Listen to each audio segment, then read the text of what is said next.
is. It's the highest host, Animal chilling out right here for another amazing episode of the Getting High with Show. I already know it's amazing because this is a long one. This has been in the making for a minute. Appreciate all y'all tuning in wherever you're at, in the car, at home, in the grow, at work, in the basement, in the garage. I don't know where you listen to podcasts or what you do, but we appreciate you on all streaming platforms. This is live, of course. Kentron on the keys as always. Thank you so much, bro.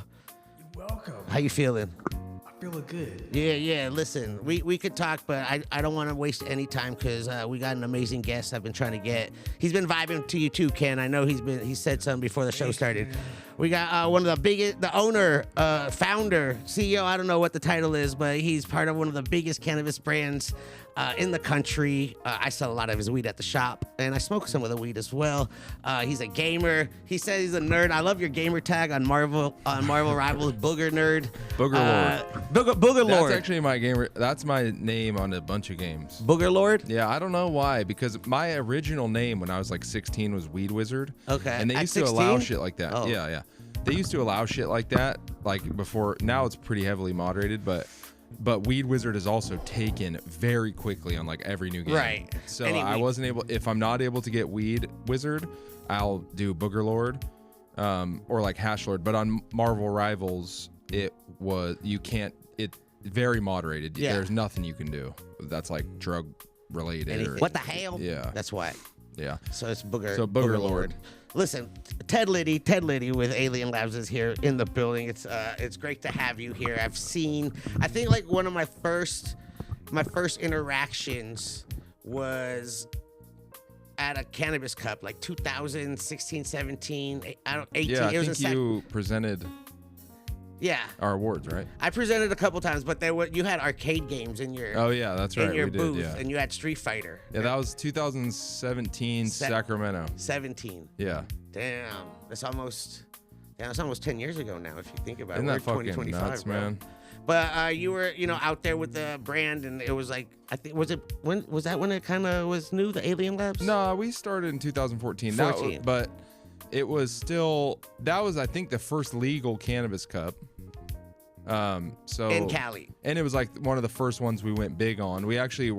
We did like a bunch of cool shit. We did a Melanade. We got with this local juice. I see this happening now, and I'm like, damn, there's another. The Simpsons did it, but it's fun. Like I got with a local lemonade producer that was always at the farmers market, and I just love the guy. He was hella nice, and we bought like 500 Melanades, which was our big strain at the time, and they made it, and we did a label for it and shit, and it was pretty sweet. And then we did the arcade, which we used to do the arcade at like every event. You like games? Yeah, and it's just cool. Like, dude, events are like at the time, and still even now, they're becoming more about activations. But at the time, it was all like, just come buy our weed, and like, I don't give a shit about that. I never have. Like, it's cool, but that's not what I'm here for. So we wanted something that people would come to the booth and just hang out, and like, we've always created a space, and I hate this term because it's just been kind of made to turn into something else, but we've created a safe space for people to come hang out and smoke weed at. Yeah. With like-minded individuals. Yeah, exactly. I know how you love these marketing buzzwords. Look, we have a lot to get to, but I see I'm smoking, you're not. I know you might have something, but can we take a trip to I want you to go shopping real quick. Okay, love to. Do you still go to dispensaries? Fuck yes, bro. I go in 3 states. Yeah. Oh, yeah? Yeah, because I have to know. I can't be good at my job unless I know exactly what everyone else is doing. I mean, I'm a student of the game, so like I go buy shit. I still do. I just bought some Boski Super Fire. Yeah, I bought the 710 Lab 1 gram rosin vapes because we have stores too. But so I went to our store and I got a bunch of different shit. But I thought Boski, I was super impressed by that. They got that cherry spritz Z. I got cherry. I got 2 things, duct tape maybe, and then like some. It was like a LCG type thing, but it was fire. Well, let's go see what Apothecary has. All right, let's go. And let's go shopping a little bit and get your lungs full. Yeah, we'll be right back. Let's go. Yeah, all right, we're back, baby. We're back from Apothecary. We got a couple things. He went shopping. Patreon, if you wanna see it, go on Patreon. I'm already lit. You already know I've been smoking. I'm super excited though. I got a little flabbergasted because Ted just brought a bunch of blank jars with just fucking. I guess this is some new shit that's coming out. I'm kind of excited to see what. No, maybe these will come out. So these are like not even. These are just R&D right now. So every 2 weeks I get 50 of these. 50? And this is all like things that we, you know, I have a meeting that's like once a month, and we're in planting mix into like August of this year. So once a month I have a meeting with my R&D team, and, you know, we have a spreadsheet that's like, here's everything we have. Put what females you want and what males you want, and we just kind of, you know, everything that we're going to breed. You're actually very transparent with this, because I follow you on social media platforms, X, Twitter. What do you call it, Twitter or X? No, I call it Twitter, bro. Yeah, because we tweet. I think people that call it X are like, you're exiled. I mean, do you still call it a tweet? Like, hey, I just tweeted. Yeah, so, for sure. I mean, that's why it's going to be Twitter unless they call it another name. Like, hey, I just X'd or whatever it is. Yeah. But you're very, you're active and super real and opinionated, which I respect, because, you know, it's a wild world out there. I try to be opinionated in like a nice way though, because you know, that's not I wouldn't say it's new, but like when I first started out, you know, I was a fucking, just like everyone kind of is. I feel like when they first started out, they have the ego, their opinions come off harsh, and like it's just not the way to build something that people want to interact with. I see it now, like all the new, you know, Instagram is fading, and we got all those guys coming over, and it's super negative. Yeah, it's a wild world out there. It's kind of, I enjoy it though. I get entertained by the trolls a little bit. I do too, but only to an extent. Yeah. I mean, unless they're like super malicious and it's different, but I find it entertaining because, you know, people just assume shit from what they see on the internet. Yeah, to me, like I always block people preemptively if I don't want to. I find myself seeing an account and knowing the person or not, and just having a negative reaction to it right away and being like, I'm going to save myself the headache, because I don't want, you know, you can get into internet arguments, and I see this all the time. I don't want people's first impression of me to be on an internet argument that they saw of me on Twitter. Guilty. So if I see someone, if I'm looking someone's opinions and shit, and I'm just like, this is pissing me off, I just block them preemptively. I respect that. Yeah. Because I'm like that, bro. I can get goaded into some shit, you know, and I'd prefer not to, just because like that's not really who I am, and that's not what Alien Labs is or about, you know. So I gotta be about it. And you come with the experience and the knowledge. You've been doing this. I'm gonna get back to it, but the reason why I brought up Twitter and talking about your R&D is you actually posted like your sheet of like what testing what you guys like and how you guys rate your system. If it like doesn't reach a certain number, you don't even look at it. And I totally respect how transparent you are with your product and with your crossing and everything, dude. Yeah, a lot that's of people the whole like thing. to hide that shit. Yeah, they do for sure, and I just don't think that's like, it's not the way to create something that's like everlasting, and you need to be transparent. All the hiding is because there's good reasons why people hide. And for the record, me and my team actually designed this jar. For Wizardries? Nah, for ourselves. Oh. But we did a bunch of R&D on it and found ultimately that there was something I didn't like about it, and he fixed it on his. Nice. And then I was like, okay, this can't be right. This isn't right. Is that right? Yeah. Oh, it is? Have you used a flower wheel before? I have, but that seems like, okay. Yeah. I think that's like, yeah. That's We right. were the first company to ever make custom flower mills. You know what else I like about you? You take care of the bud tenders. Now that I'm a bud tender, bro, like I opened my locker one day during the holidays and I got that scale that you guys had, a bag. I was like, yo, this makes me want to sell fucking Alien Labs even more now. Yeah, I mean, that's the point, but it's also not, you know, it's just like we actually like, that shit. We called that surprise and delight. So once a year we'll do that where we like come up with some gifts and then we order a bunch of them and just give them to the bud tenders, because, you know, at the end of the day, man, we would not be successful without you guys. And I think people like kind of know that, like abstractly, like you need to get the bud tenders on your side, but you can't do that with shitty products. So like I think the people that do know it are like, oh yeah, hey, guys, you know, you should use my vape pen, here's a bunch of vapes. And then the bud tenders are like, well, we don't really give a fuck about that. And they're super like flavor forward and not like weed tasting at all, but people love that shit. Yeah, they do, man. We've never done it, and we're gonna do some flavored stuff with Smoke and Promises. I feel like that's kind of the demo, but it's not an Alien Labs thing, you know. Yeah, totally. It's just, you know, being real and just transparent, I think, is what is helping the longevity of Alien Labs, because, you know, we've been in this for a minute and we've seen brands come and go throughout the year. Oh, for sure, brands man. with like major backing too, like more money than we have ever seen, and they just like failed miserably because they don't understand. And I think you are like part of the culture. You come from the culture. You've been a part of, cannabis before it was a cool thing or before it was super legal. You actually, I did a little research. You said you sold weed, right? At a younger age. My aunt and uncle grew weed in the house that I was conceived in, not born in, but it was like my grandma's. Know where the house that they That's wild. I never asked my parents where they fucked to get me. Well, the reason I say that is just because I know that's where my mom and dad were living, like at the time, Okay.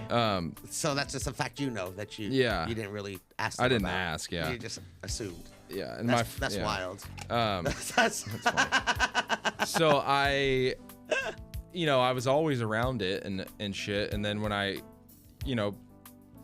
started hearing in high school, like, oh, we're selling, people were selling weed and shit. And I was like, I can get fucking weed. Like, let me see what's up, And they were selling me shit like Blue Dream, and just my uncle, which wasn't really my real uncle. Later in high school, it was like my real aunt's husband, that she married later. Right.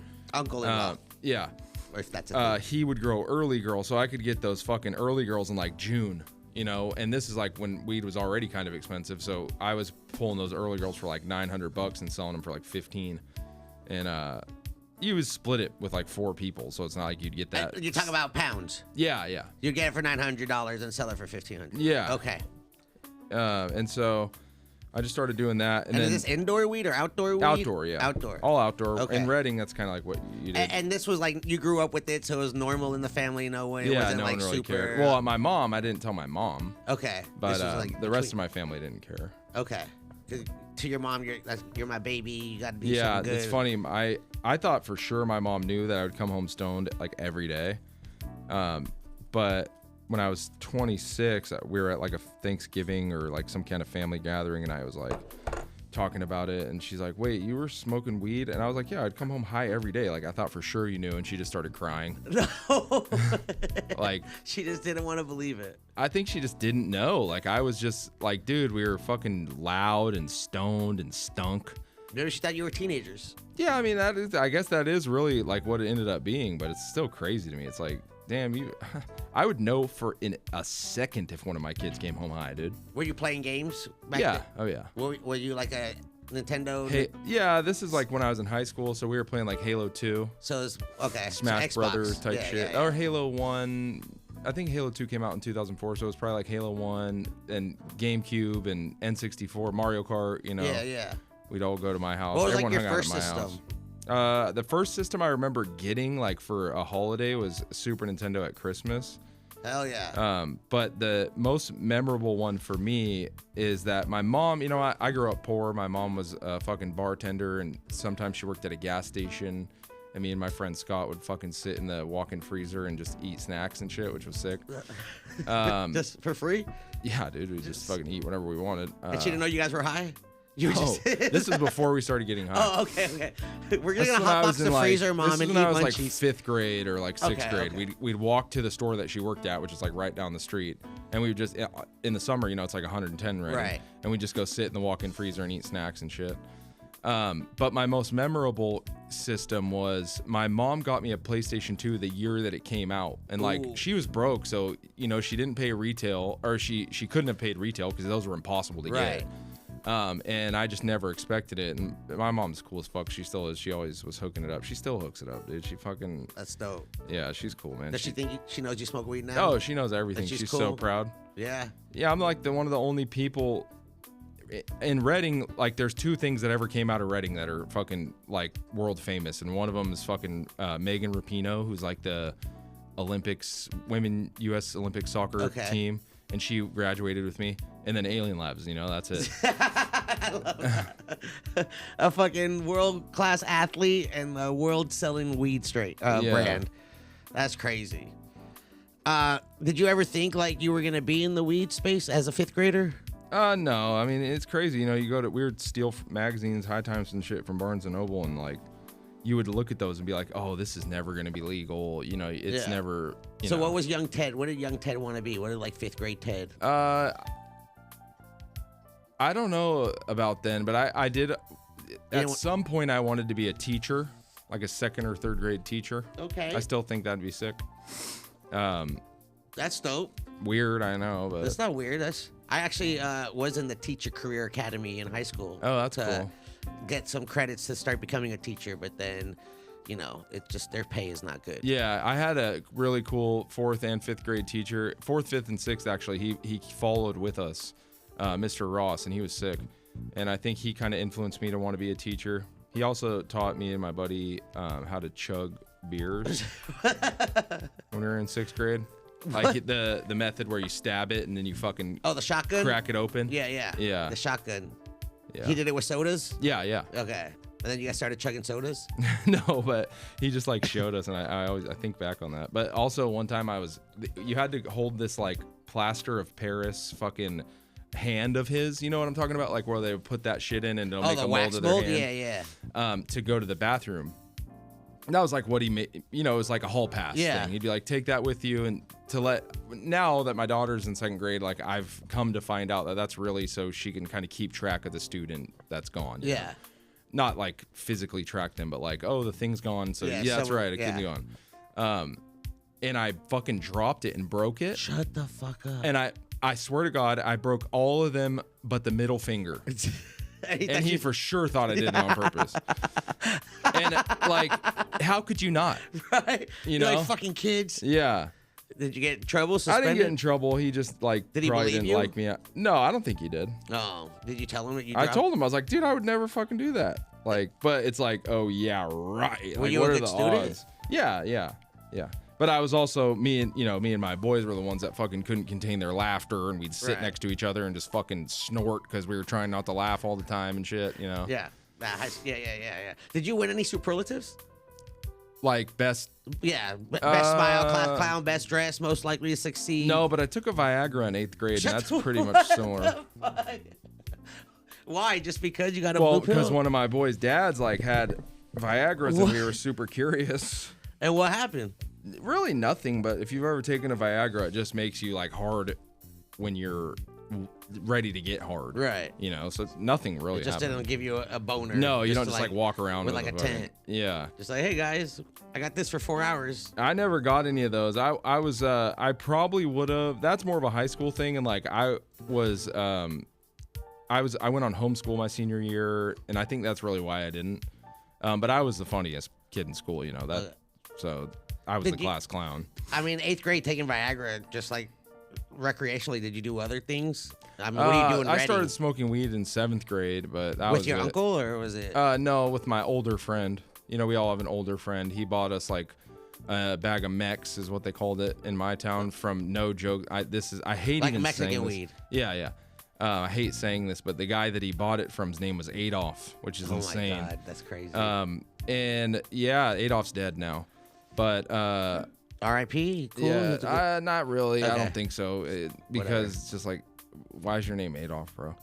That's not his choice. I know, but I think that becomes who you are. I think if I had that name, I would like get a nickname or change it or something. Yeah, I would never say, hey, what's up? My name's Adolf. I don't know. But it's kind of weird.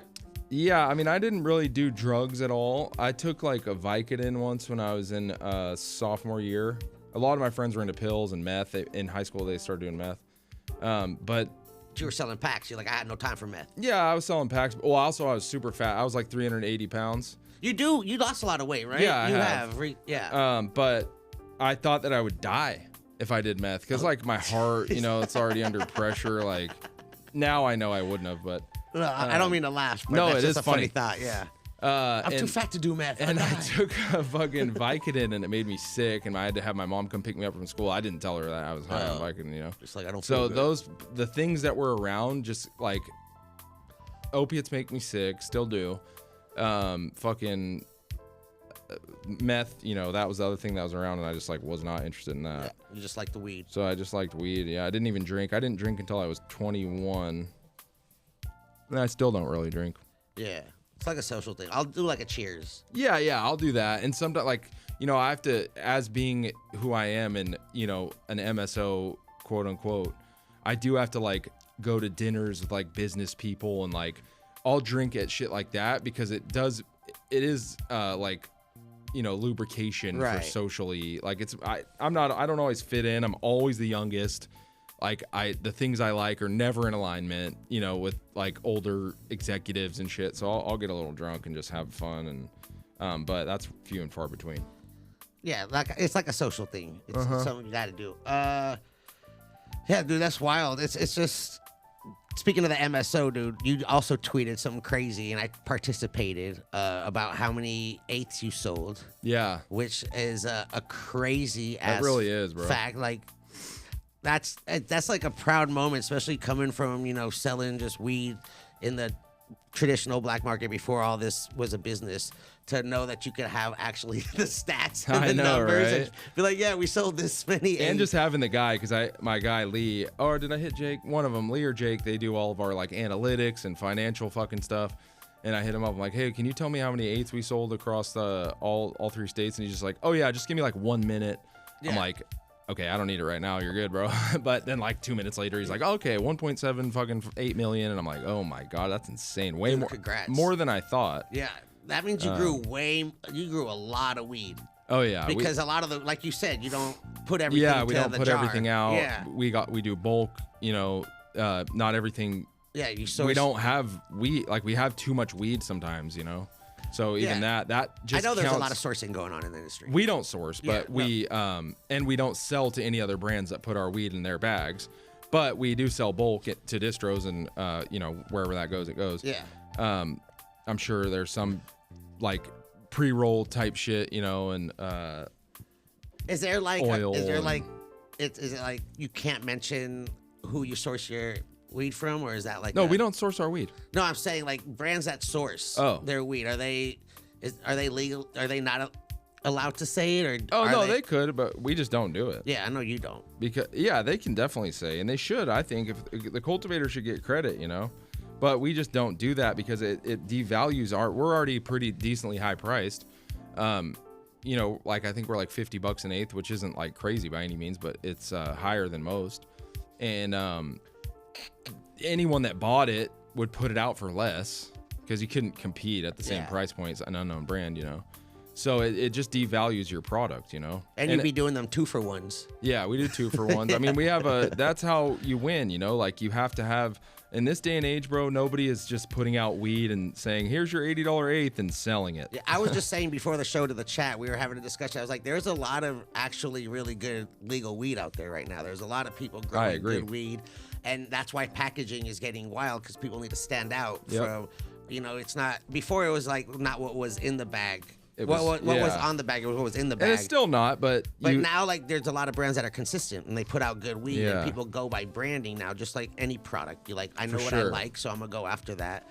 And sometimes shit gets lost on the shelves. That's exactly what it is. Things need to stand out on the shelf, And I think that we've done that very well. Like we don't do any of the shit that people do. Like we use abstract themes and art. Like sometimes you'll be able to find an image in something that was hidden, but we don't use like straightforward images of things like nostalgia or anything like some people do. Everything's original. I really pride myself on the fact that we're original. Like I'll go search for things like similar things to us, and if I find something that's similar to what I'm working on, I'm like, we're not doing this because it's already been done. And that's hard, it's very hard to fucking continue to evolve your art and your aesthetic. Originally. Yeah. There's not a lot of original people out there. No, especially in weed. Everything's nostalgia bait or fucking flips, which I think flips are cool, man. I don't have anything wrong. I don't see anything wrong with flips. Because I also just as a consumer, like I think it's cool. Like I just flipped this old Xanax ad that said, they're the many faces of anxiety. You might have seen this. It says like the many faces of anxiety, and then it's a bunch of masks, like creepy masks, and it was a real Xanax ad by the company that makes Xanax back in the 80s. And I just thought that was so cool, so I flipped it. But like I didn't make like a ton of changes to it. I just took the Xanax off and put Alien Labs on it. But so things like that I think are different and cool and interesting. And like I think there's some shit I like the video game packaging that's kind of becoming popular. Like I think that's cool. And I still think, despite it being a copy of something, that it's creative.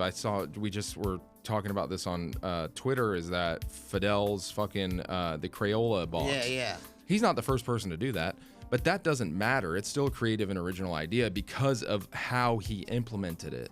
It's 8 vape pins. That's never been done. Yeah. You know what I mean? So like aesthetically, yeah, that Crayola box is iconic and people have used it for things, of course. But like that doesn't make an idea unoriginal or uncreative. It's just all about how you deploy it and the detail. That's one of the things about the video game boxes that I thought was neat.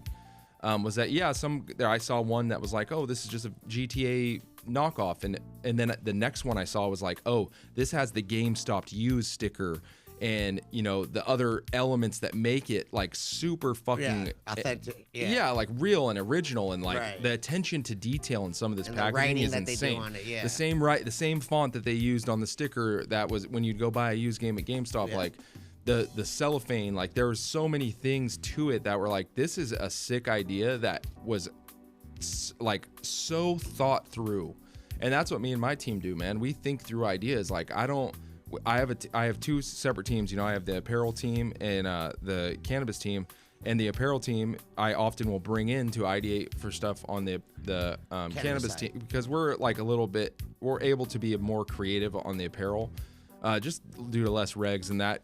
When creativity breeds creativity. So if you get a bunch of creatives in a room, like you'll get better ideas. And what we do is we'll have an idea and we'll refine it into the point that it is perfect and or perfect to us, right. And everything is, all the ideas are thought through. Like when I first posted the video of the GTA PlayStation 5 fucking 8th bag box, the first thing my designer Curtis, and he's not just my designer, he's my best fucking friend, he's my partner, he's a Curtis, creative director. He was like, what would have been sick is if they did the GameStop sticker and all this shit, because that's what we do. We just talk about these ideas in our group chat and shit. And then the next one I saw like a week later had all those, and I was like, this is sick. Damn, someone was in your meeting, bro. I know, right? No, that's the thing about ideas too. It's like I see this often. People be like, oh, they took my idea, and they came out within like 2 weeks of each other. Like, bro, come on. We all think about it. Who does it? Yeah. You know how long it takes to ideate, get your packaging and refine, finalize it. Yeah, it's months. Send it. You're thinking about these things for months. Printing it. Yeah. There's a lot of things that get regurgitated. But, that's in any industry, in any spaces. So it happens, bro. It happens. Chilling with Ted, Alien Labs, fucking one of the biggest brands. I recently smoked the BK Satellite, which is one of my favorite ones that you guys have. And one of my other experiences meeting you a long time ago, I forget, this might be 2017, 18. There was a Coachella house. Yeah. And Jimmy, right? And Jimmy, I think it was a Jimmy Devine. It was like an LA Weekly thing. LA Weekly, Coachella, there's weed brands there. And you had like the Gelinade. Yeah, I think it was like the first. Well, it probably was some of the first Gelinade. Connected, bred that, and that was right when I started working with them, so I selected it. That was number 34, and then Stacks from Tenco, he named it. Actually, I was like, if you can think of a name for this, I'll give you a zip, and I did. You gave him a zip for calling it Gelinade? Yeah. And that was, it was a different terpene profile than a lot of the things on the market. Yes, it was like what we think of it as is kind of like it was the Lemon Tree was cool, but it didn't have any power. Like you could smoke that and it literally just would not have. It doesn't affect you. I mean, I hate to say that, it does. It affects you in some way, but it just doesn't affect you in the way that I think you really want to be affected. When I'm smoking, I want to get stoned, And it didn't do that, so that was kind of the goal with that cross, was to cross it with the Gelato 41, which is known to be effective. And Gelinade, that's one of Connected's fucking like classic strains. They got a few under their belt: Gushers, Gelato 41, Biscotti, Gelinade, and so that was a good one. I love that. Still, I mean, it's still good. I'm not like the biggest fan of lemon strains. What? Yeah, I just don't always smoke them. So none of those are lemons? No. Just because I don't like something doesn't mean that I don't. Yeah, I understand. Yeah, like BK Satellite, I'm not into it. But that's one of our top selling strains. Like people love those kind of sativa fucking. Coming back. This one right here. The J1, yeah. Yeah, that I'm gonna put that out. I'm gonna change the this. name, but I'm gonna put that out because that shit's crazy, and I hated it at first. I mean, I didn't even try it. That's kind of how I am. This is my with them. alley right here. Yeah. Yeah. But then I went over to Caleb's and he rolled it in a blunt, and he's like, "Oh," I'm like, "What is it?" He's like, "Oh, it's Ghost OG." I was like, "Oh yeah, fuck yeah, let me hit that." And he thought it was Ghost OG. I think he just forgot because we were just stoned and making shit. And I was like, "This is fucking fire. This isn't Ghost OG though. What is this?" And he's like, "Oh shit!" Looked at the jar and it was J1. And hell yeah, it was fire, dude. It tastes insane. It's like candy, but like different. Like it's just the flavor on that's crazy. The high is super good. Like, and I just told my team, I'm like, let's put out that J1. Do you think like he told you it was OG? No, you wouldn't usually smoke J1. If you knew it was J1, would you still have the same opinion? You think, or would you have went into it? Because I think a lot of people. Definitely do that. I think people go in like, oh, it's a sativa. I don't like it. I'm like, bro, you're already like people negative. for sure do Just that. Try to hit it. There's an inherent bias in all of us. A lot of testing that we do is blind. You can't get rid of your bias, dude. Yeah, that's what I'm saying. Yeah, I'm able to be like non-biased about like flavor and shit like that. So I still would have liked it, but if he would have told me it was J1, I probably just wouldn't have hit it. I probably would have just rolled my own. See, that's what I'm saying. Yeah. Because I usually fuck with like sativas. I'm like OGs. I like gas or like. Citrus, piney. Yeah. Terps. That's like piney candy though. That one's it's got a little one. candy to it, but not candy in like the sense that like we're sour, like sweet. sour. Yeah, like a sugary sweet candy, not like candy gas. No, shit. yeah, like a sour, like a sweet tart. Yeah. Like a sweet tart. You speaking of candies and you were talking about being in a freezer and eating snacks. If you're going on like a road trip, right? And you pull over to get gas and you go in and get some snacks. What is Ted getting from the shop? I like Nerds clusters. Okay. Those are really good. Have you had those? Yeah. Those are the Nerds in the on top of like a little gummy. I like those. I like fucking Skittles. I like chocolate too. Not like all the time. I don't like chocolate ice cream. I don't not like chocolate ice cream, but like I'm not gonna get chocolate ice cream. But I get Nerds clusters for sure. My daughter likes them too. And then Haribo, the gold bag. You can check out all those. We'll talk about them too. The gold bag of Haribo. The gummies? Yeah, that's my favorite. And then at the movies, I get Milk Duds. That's another one. And then like I like chips. Fucking that one's that's this probably one gonna come out. Yeah, this one is sick. crazy. That's been the results of a long time breeding program. Where it's interesting and cool. Like some of these things I'm getting back now, I can't even say the string. And I'll be like, yeah, the Nightshade, fucking Milky Way, Dosido, fucking TKBX5, number 37. You're like, what? Just like, and they know, but it's funny because it's crazy how like strains have evolved. Like you were talking about Early Girl, in the late 1900s, selling that Early Girl, and there was like the Northern Lights and the White Widows and the Romulans. But now it's like it came from land races to little crossbreeds, and now these crosses are cross to cross, and you're like. Now these like nicknames, you're like, what the fuck is this now? Everything seems like a hybrid these Everything's days. a hybrid. I've said that. There's no indica sativa. Obviously, those terms are like outdated, but like people know what you mean. Like when you're a bud tender, when people come in and they say, I want a sativa, like what if I think the attitude that people have in this industry is like, those aren't real words. We shouldn't be using those. But it's like, okay, bro, tell a motherfucking consumer that comes in, hey, I'm looking for a sativa, whatever, and you're just like, those words aren't real. Yeah. That's stupid. I treat those words more as like terpene profiles. That is exactly what it should be treated as. So when they say sativas, I look more for those like, citrus. Yeah, limonene, fucking terpenylene. The piney citrus, those types of terps. You know what they're saying. Yes. Because language is fluid, dude. It changes over time. An indica sativa hybrid. We've had this. Yeah. It once meant it was a plant designation. Like sativas grew lanky and thin leaved. Yeah. But now it means, how is this going to affect me? And then you got people that are like, well, it doesn't affect me that way. Well, that's cool. That is true. It doesn't affect everyone the same way, but it does affect like 98% of people the same way. Yeah. It's different for everybody, but it's like anything. Like you said, you tried Vicodin and it made you sick. Other people take Vicodin and they love it. So it's like everything is different. So sativas and indicas were terms described how the plants grew, Right. short and stout or long and lanky. Now it's been translated. Like we also had this term. We had this discussion about gas and fire. Like when Yeah. someone smells like a fruity weed and they go, That's "This gas." is gas." I'm like, no, it's not. But it's the same gas. thing though, because that term has come to indicate something is Good. fire. I know. And, Yeah. and I'm like, but when you're saying what it smells like and it's candy, you go, "Oh, this is gas." Like, gas I get is that more, too. Gas is more like a smell, not a feeling. You Yeah. know? I understand what you're saying, but like, I think we're Be so more- inclusive. Or I mean, there's so many. Yeah, I Can I guess try- inclusive which- is can I right. try this Try one? whatever one you want. I want to try this. This black runts is interesting too, and oh, this is really fire. If you like Skittles, but try the lemon fuel biscotti. That's your shit. You know, the cannabis community, for what it's worth, is very welcoming. Like anyone of any like knowledge level can kind of be in the same room, and I think that it's like Zaza, right? Like that term sucks. You know, like let's be real, it sucks. But at the same time, that's kind of how people have been got that exposed to Zaza? fucking, dude, we used to call it chronic or green bud, you know, and that's the same exact thing. It's just that to us old heads, we're kind of like, man, fuck these new people, you know, but that's We're how I old. think of the language around weed. And I think people need to lighten up about that. Like I see a lot of gatekeeping around language and a lot of gatekeeping around how people smoke. Like, oh, people shouldn't hit bongs. Like joints is the best way to smoke. Like, bro, that's not why any of us are in here for weed. We're in here because we have a common thing that we all like, and how we do those things should be just up to us. It's not like there should be no rules around it. I Yeah, think. it's all preference.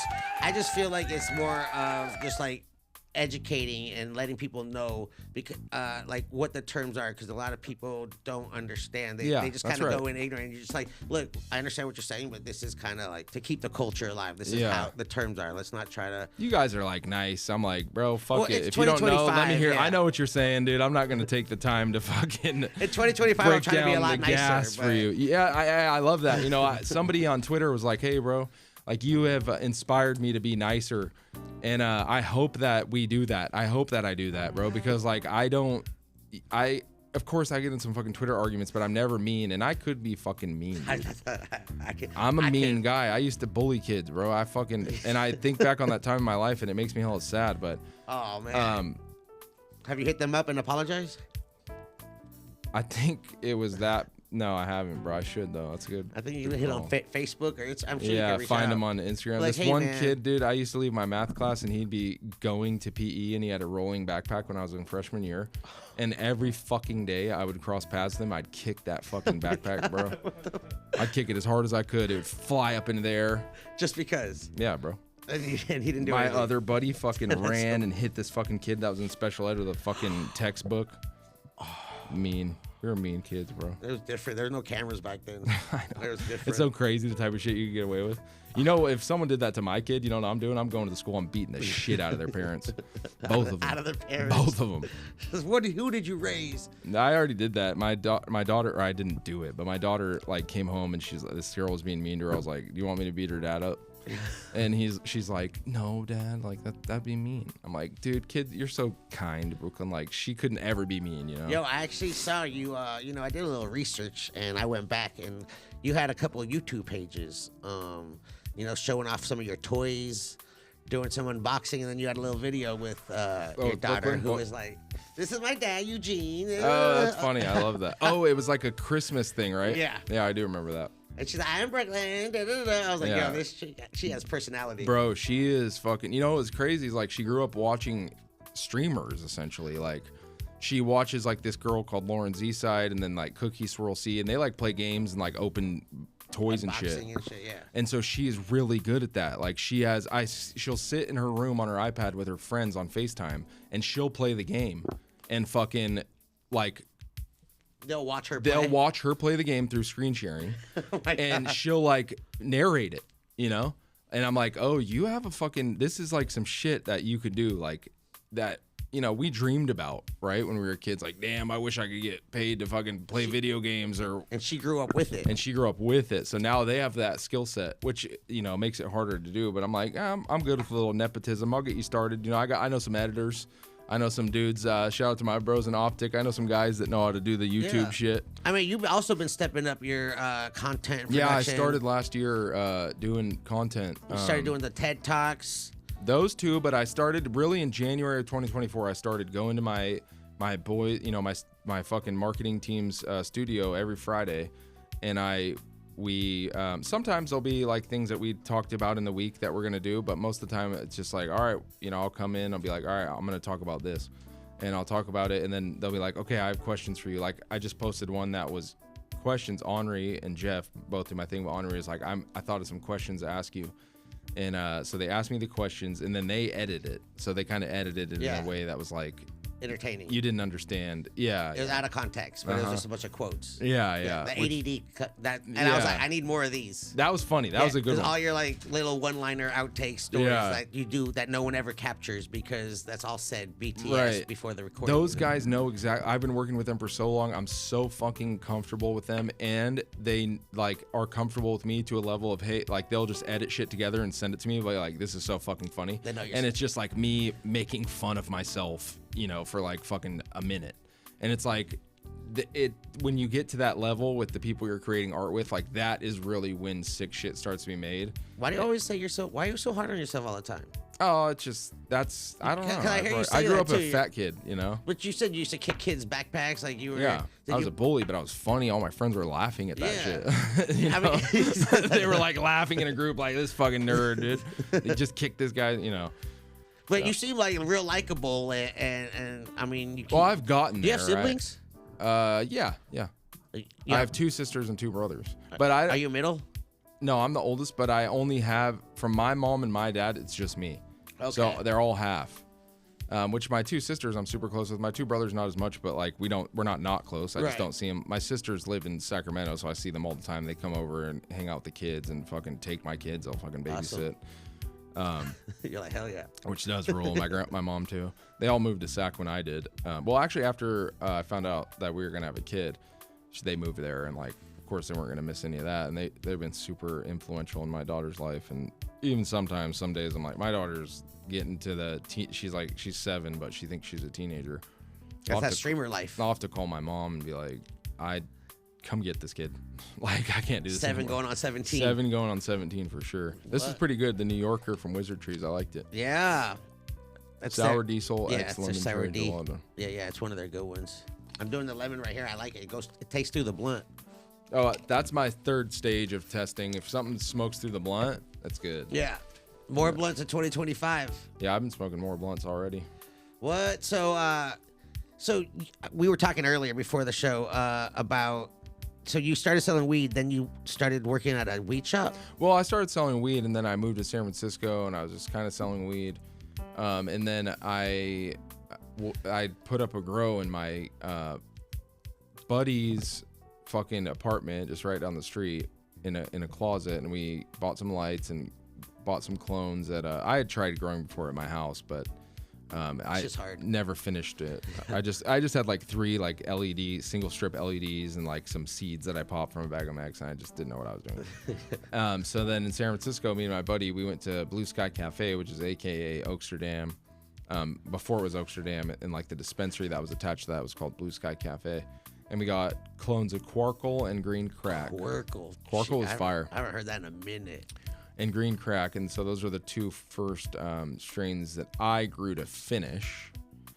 And then I moved from San Francisco, and at this time, this is like when hemp center's cracking off, so I was going to all this shit and fucking. It was like 215. Yeah, hate it. Like this, like I moved there in like 2006, so it was like, the end of that was like 2011ish.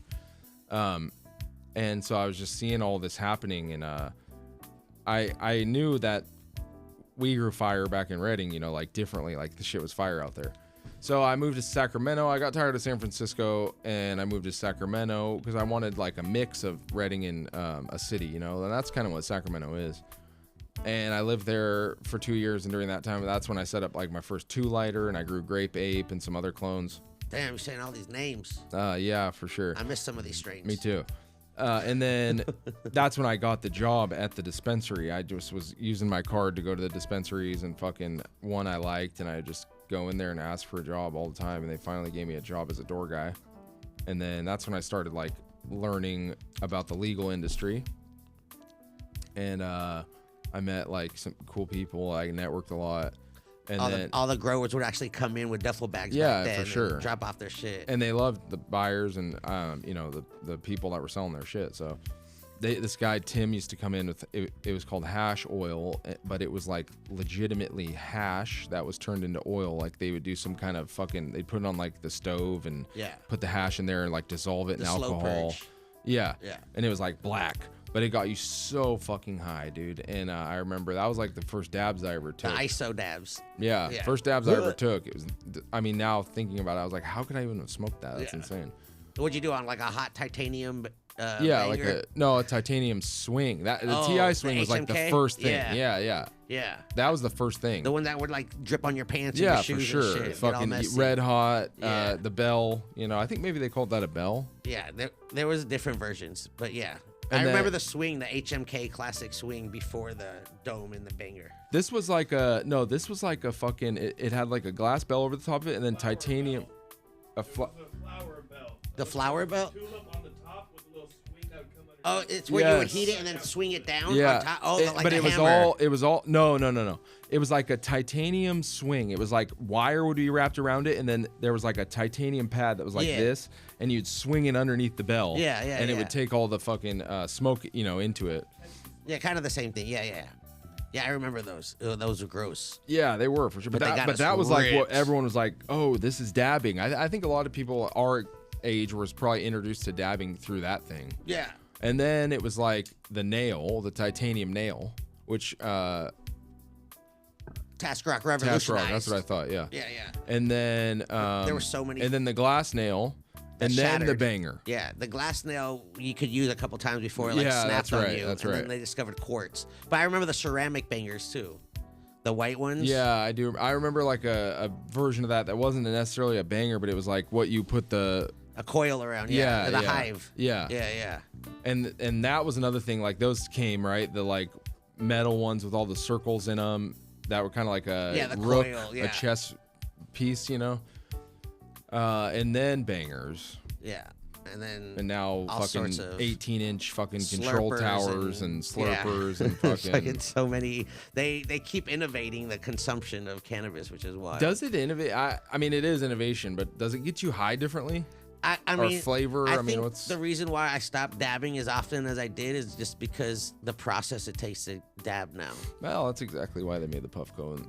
Any e-rig is a lot more convenient, but also like the coils, the disorderly with the heated nails. That's keeps cool it hot. too. Yeah. But like keeping the banger, throwing it in the ISO, and then swabbing it, all that shit. It's just. Yeah, I think that's the convenience of e-rigs are like understated because I feel like you get an experience that's different because you don't have to do the ritual. Yeah. A lot of people love the ritual. It's like rolling joints. Like people love that, It's a process. But to me, like you can just get the convenience is good.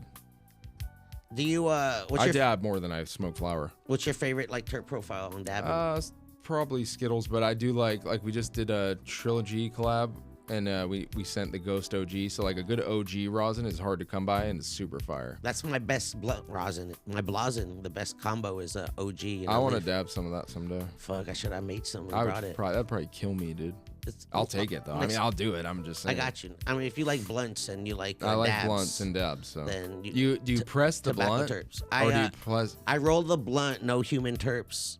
I just roll it, and then I put it in the press, and I just squish it. See, I mean, that's flower rosin. That's like not... I mean, you could put I could put hash in there, too. I think a hash blunt I did hash hole blunt rosin. That could be good. Yeah. Better. That's good, too. Dude, I remember flower rosin was a thing. Yeah, that was how it started. Yeah. And then everyone started pressing the hash, and then it was cool that you could go to Jungle Boy's TLC and fucking get your 8th pressed. Like, they were the only people I ever saw to do that. Like, I know Rosin Tech used to do that shit, too. This is like in 2016, like before. They used to have the presses at the events and shit too, like come press your flower. Yeah, they would do that. But at Jungle Boy, at TLC, you could buy your shit at the shop and go right and press it. That's crazy, dude. The guy Greg, he makes really good hash. Jungle Boys has like a criminally underrated hash in rosin program. Yeah. Yeah, they have fire. I haven't really They haven't really No one been. knows, bro, but the guy, I think his name's Greg. He makes fire fucking hash, dude. I know they were like making waves a couple years ago. Yeah, they were. Quiet now. I think they just put their heads down. They still sell a good amount. They're in Florida. Their weed's like pretty good. Their weed's good in Florida especially, but it's pretty good out here. And I think they just don't care. They're just like doing their thing, which is cool. How is it maintaining all the brand consistency throughout all the states, bro? Because I know every state's different. It's hard. It is hard. I mean, there's no doubt about that. But we're lucky to have our VP of cultivation who comes from big ag, but he really loves this industry and like cares about it. And so he knows how to do that consistency shit. That's like what he did. He was a strawberry breeder for them, but also before that, he was like traveling around to different countries and, maintaining consistency across those strawberries is like different, but it's still hard. And so he really jumped in knowing the science, and then Caleb and I knowing the art and kind of combining those two things has made like a very special company. Like I don't really like I think sometimes like speaking positively about your shit can come off as like bad. Not come off bad from me saying it. Yeah, but like egotistical. So I don't always get a chance to fucking hype everyone up. But like what we're doing there is really special. There's no other company that comes even close to the scale that we're at that has the level of quality that we do.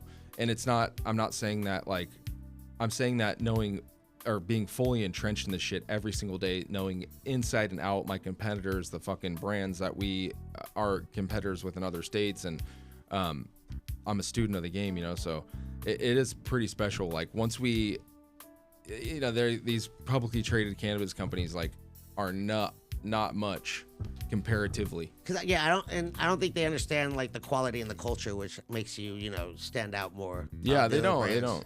Cause it's funny too, because when I get out-of-staters that come into the shop to California and they see alien, I'm like, oh, we got that. I don't want to try it. I'm like, yeah, but this is the California alien. Oh, you don't. Yeah, exactly. No, okay. So I will say though, that Arizona at least they give California a run for their money like every day.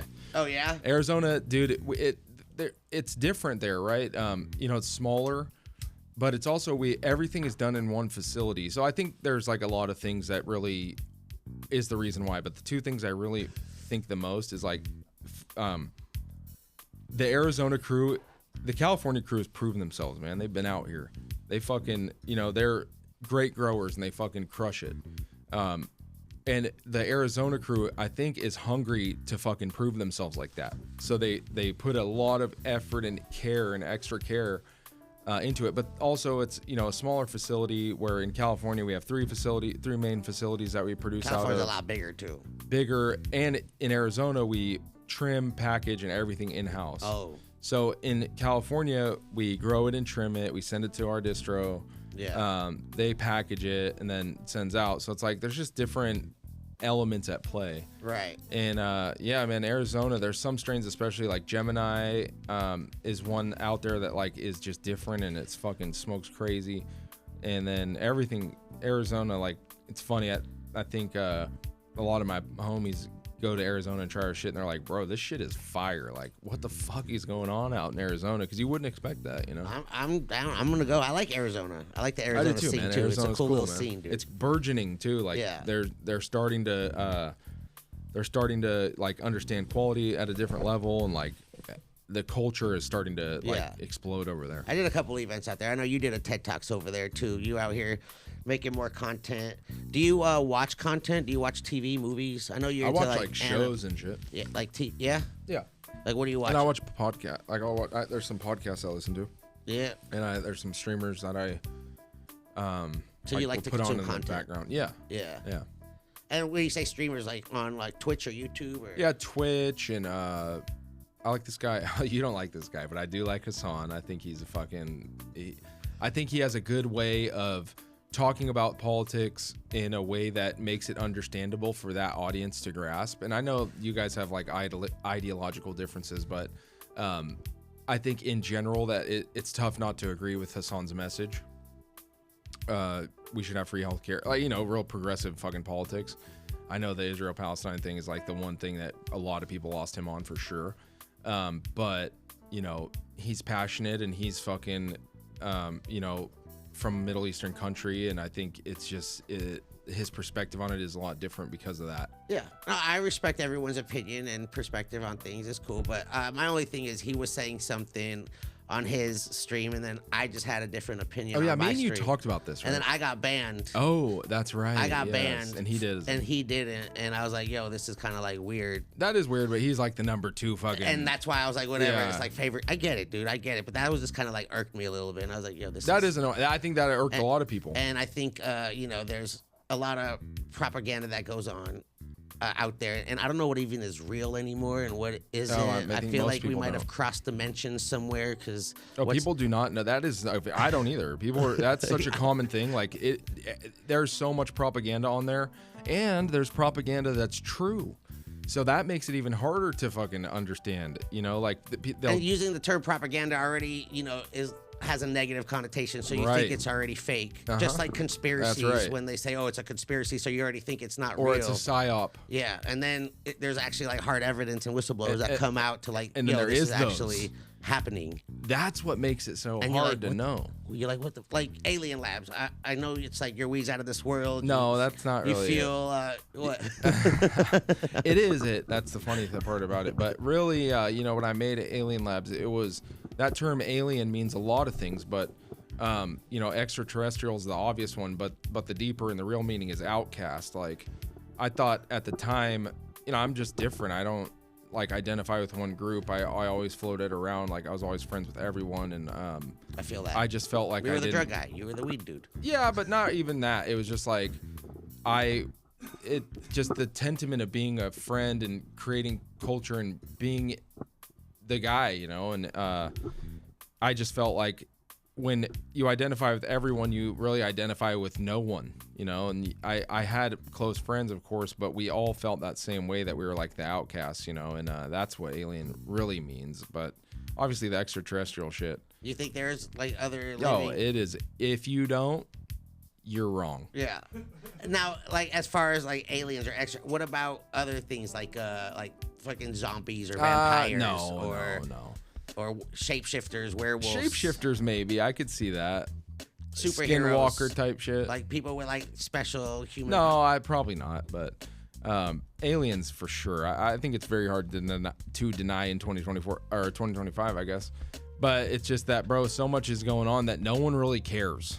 that's what I'm saying. It's like there's just too much going on. Like, bro, How does it damn affect my aliens, man. Fuck, we already got like I'm barely, I don't know if I'm gonna make my rent. Yeah. So like people don't care. It's not as like priority anymore. And that also, this is the fucking people don't know what to believe. Like, is this alien shit that you see every day on the real news real? Yeah.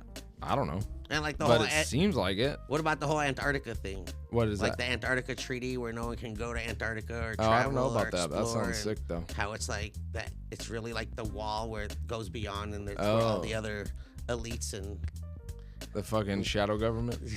the real ones. Alex Jones, dude. Is this an Alex Jones theory? I mean, there's so many theories out there. There is for sure, but I think that one's pretty cool. I mean, yeah, there's so many like theories on how we got here and who we are, and like it's just weird, bro, when you really go down that rabbit hole. Dude, it's so weird, man.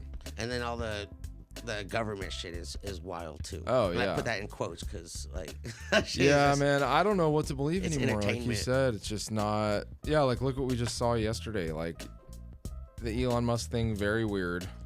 I think that's another one of those things that's like, come on, dude. Was he giving love from the heart, or was he really throwing That it guy up? knew exactly what the fuck he was doing.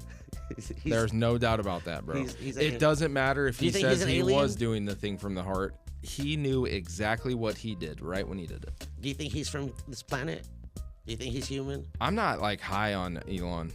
I have a theory. Of Like that. he's rich, but like I think he's not really. I think he's just like he has skills that obviously got him to where he is, but like I don't think like he's some genius. I have a theory that he isn't from this planet. I could see that. You see that video where he was like, Yeah. that And shit was weird. He got like exiled from whatever his civilization is, and he came here because he knows we have the resources and all the materials for him to go back to wherever he needs to go. and that's why he started his own currency. And he's like, I want to go to Mars. Well, Doge is to the moon. Oh yeah. And then, he started all this new technology, and he's flying rockets every day Yeah, to that's space true. and dropping satellites. I like that theory. And he's just trying to go back and He's now a skinwalker. now he's with the U.S. government, one of the strongest governments, so he can actually do what he needs to do. To Yeah, have today that they launched intergalactic- Project Stargate, Look, I'm telling you, bro. which is a $500 billion investment into AI. How you feel about AI? That's just. I think it's stupid. Those are my initials. I'm the real Adam Ill AI, dude. Damn, bro, you're Allen Iverson. Yeah. Shout out Practice? to Jesse the Chef. Dude. That's my What? boy. You do like sports? I see you at the. Yeah, games. I do. You like the Kings? I'm sorry. Yeah, no, I like sports. I mean, I like football too, but I don't like go to games. Like, it's just super easy for me to go to games. You know, the stadium's right by my house, or not right by it, but it's like 20 minutes away, and all my homies fucking have season tickets. They're always hitting me up. You know, you want to go? And I buy tickets, too, and we have season tickets through Connected, so I will take employees and shit. Like last month, I write Ted's Corner in the HR newsletter, and I was like first person to message me on Slack with fucking, I forget what I said, but gets to go with me to the game with their friend. So it was like me and one employee and then the employee's friend, and two people messaged me at the exact same time, like 10:09 a.m. fucking whatever. It was like 9:24, I think. 10:09 a.m. 9:24. Two people wrote me the exact same fucking. Both got it right, and so I had to be like, all right, well, I'm taking both of you guys then. You guys are gonna become friends now. Yeah, no, I was like, you guys can still bring your friend. I'm just gonna do two games, like one with you and one with you. Oh, I thought they both just. Because went no, together. I mean, people that are, we'll do that. We'll do like raffles for the tickets, and then like the three that people that win will go and hang out and shit. But like, I thought it'd be cool to take like an employee, and then whoever they wanted to take, like, just seemed funner to me. Yeah. Live sports is fun. Live sports. You go is to live sick. wrestling events? No, but I would though. I have been. Yeah, that's what I'm yeah, asking. Oh yeah, I've You've been been to there. like live WWE? Oh yeah, I've been to WWE and WCW. Oh damn! I went to WCW events too. WCW is sick. I went to Bash at the Beach, San Diego, when it was Dennis Rodman versus Karl Malone. Oh, that's There was tight. Dennis Rodman, Hulk Hogan, Karl Malone, and DDP. I remember that. Yeah, that shit was wild. I bro. honestly don't remember. Like, I went when I was in second grade, and I don't remember who. You never went as an adult? No, I haven't. Oh, bro. I stopped watching wrestling like at the end of the Stone Cold era. What? The Attitude Era. What? Yeah. I But know. wrestling's sick though. I love it. I think it's I so think cool. as an adult, you don't even need to know like the stories. Just go there as an adult. Oh, now. I know. I bet it's so fun. Yeah, it's a totally different. Now it's on Netflix, so. Yeah, I saw that. And Travis Scott was smoking a blunt. Yeah, it's wild now, bro. Yeah, the Attitude Era was sick. I did watch that Vince McMahon documentary. Yeah, it's kind of wild. It is, but not too unsurprising. There was more wild to me was just like some of the behind the scenes shit that I didn't know. text Particularly messages? about Hulk Hogan. No, that shit I knew about that, but also like I just don't. I'm not. That's like. Yeah. I don't care. I mean, I care. I think it's rude, but I Yeah, don't. some wild shit that Yeah. was said. But like particularly how Hulk Hogan was like really. They basically started that shit together, like, and it wouldn't have been as successful if not for him. And that guy fucking is crazy now, but yeah, he didn't really get his like he doesn't get the credit he deserves for like creating that. That whole like thing is really him. Like the Hulkamania. Yeah, that, but just the influence that had, Yeah. Hulk was like the first fucking big ass wrestling guy, Mainstream. Like, yeah, We the ate first his guy vitamins. that broke, Yeah. the first guy that broke into the mainstream, Yeah. and it wasn't like, not that this goes back to that thing, like that wasn't his original idea, but that was still an original thing that happened because he took it to like this next Yeah. level, I was a Hulkamaniac. Yeah, I loved Hulk, dude. And Undertaker was my favorite until Stone Cold, of course. But even then, Undertaker still was like Undertaker and Paul Bearer. That was sick, bro. Yeah, Undertaker. That was like a whole different. I've looked for like vintage Undertaker and Paul Bearer shirts, and they're like a band, 1,200. I have some. Damn, really? This one particular one I think I have wanted was some like a Paul Bearer and Hulk, like when he was in his real goth era. Like he wore the white face paint, like the light white. You know? Like the When he was sick real version dead of him. with like the fat tie. Yeah, exactly. Yeah. The purple tie. Yeah. And yeah, that shirt particularly goes for a lot. Because when you sit in the first 5 rows at wrestling events, you get to keep the chair. I remember that. And That's I right. have like 4. I think I have a couple chairs here from the wrestling events, and I need to have go. one I'll with go to the next Undertaker one. on it, dude. Oh, I think it was sick. But I have some old ass WWF magazines too that I that's kept cool. from like the late 1900s. Yeah, all that. That's so funny to say. All that shit, dude. It's look at crazy to me. Like, I went into round 2 like 5 years ago. I don't even think that place exists anymore. But I saw shirts on the wall that were like $700 that I fucking had, dude. Like this Family Values tour, which is like a corn tour, sick shirt that Todd McFarlane did the art on. Isn't that crazy, dude? And then the Up in Smoke tour, I had the shirt. And it was up there, yeah, like $400 some bucks. I was That's like, dude, all the shit I had. And after that, I started buying. Every shirt I buy 2 of them. Put one in my attic. Bro, I saw the Jenko jeans are like $800. Yeah, now. Jenkos, bro. I had so many. Yeah, the 30-inch. Yeah. Yeah, it was crazy. I saw you like to collect toys. You have like Yeah, I double collect toys. I collect shit. I Yeah. collect toys, though. Yeah. action figures and shit. Yeah, Are yeah. they toys or action figures? Both, but yeah, collectibles? collectibles I think is the right term. But like, not all toys are action figures, and maybe all action figures are toys. I think like one of Ooh. those situations. Ooh, is it? Yeah, But they're all. I do collect them though. I collect vintage ones in the box, and You don't open them up and play with them. Set 'em well, up. no, I will. I have my son fucking, I pose them and shit too. I have Yeah. like, but if I buy like vintage older shit, I don't. And like there's some toys that I have unopened that my kid comes in every day. He's like, "Hey, Dad, can we open that?" It's Christmas every day, dude. They're Yeah. there. He's New funny. toys. But yeah, I like to collect shit. I collect comics too. I have a cool comic collection. Yeah, it's how you're into. What is it? Manga. Yeah, manga. Manga. I like that. I do collect like some series of that. I like Junji Ito as this artist and writer, and I collect all his shit. And then I like Berserk. There's one called Berserk that I have all of them, and Akira, shit like that. That like I ended up really liking. You just always watch anime. Well, yeah, but you couldn't really get it. When I was in high school, you go to Blockbuster and rent like a few. Damn, block. We're saying so many words, dude, today that are just bringing Or back. old. Bro, how old are you? About to be 42. Oh, I'm 38, so yeah, we're getting old. Yeah. But yeah, so it's funny. Anime was not cool. Like you'd go to me and my buddy would always laugh at each other. Like, what if this guy pulled up in his lifted truck and was like, "What'd you nerds rent?" And we're like sitting there with anime, and he fucking burns out on us and shit.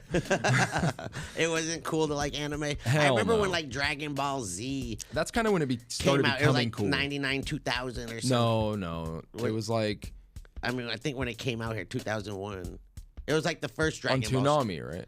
I know there was like different series. Oh, you know what? It was on some channel. Like it was on the Mexican channel, which is 'Cause bizarre. I remember the kids in high school would talk about that shit. Oh yeah. It was just like, did you go to high school here? Yeah, boy. I was LA. in Reading, so this is like rural. He said we got it late. Yeah, we were got it like a late, third world. and it was like not cool. It's like cool to Yeah. go hunting and have fucking shotguns in the back of your fucking truck. Like the truck would have Shotgun the beers. guns. Yeah, and shotgun beers and shit and fight. Yeah, do some math. But in LA, I'm sure you guys had way more like-minded people that were like exposed to shit. That was the cool thing about LA. That's why I think a big part of the reason why big cities are dying.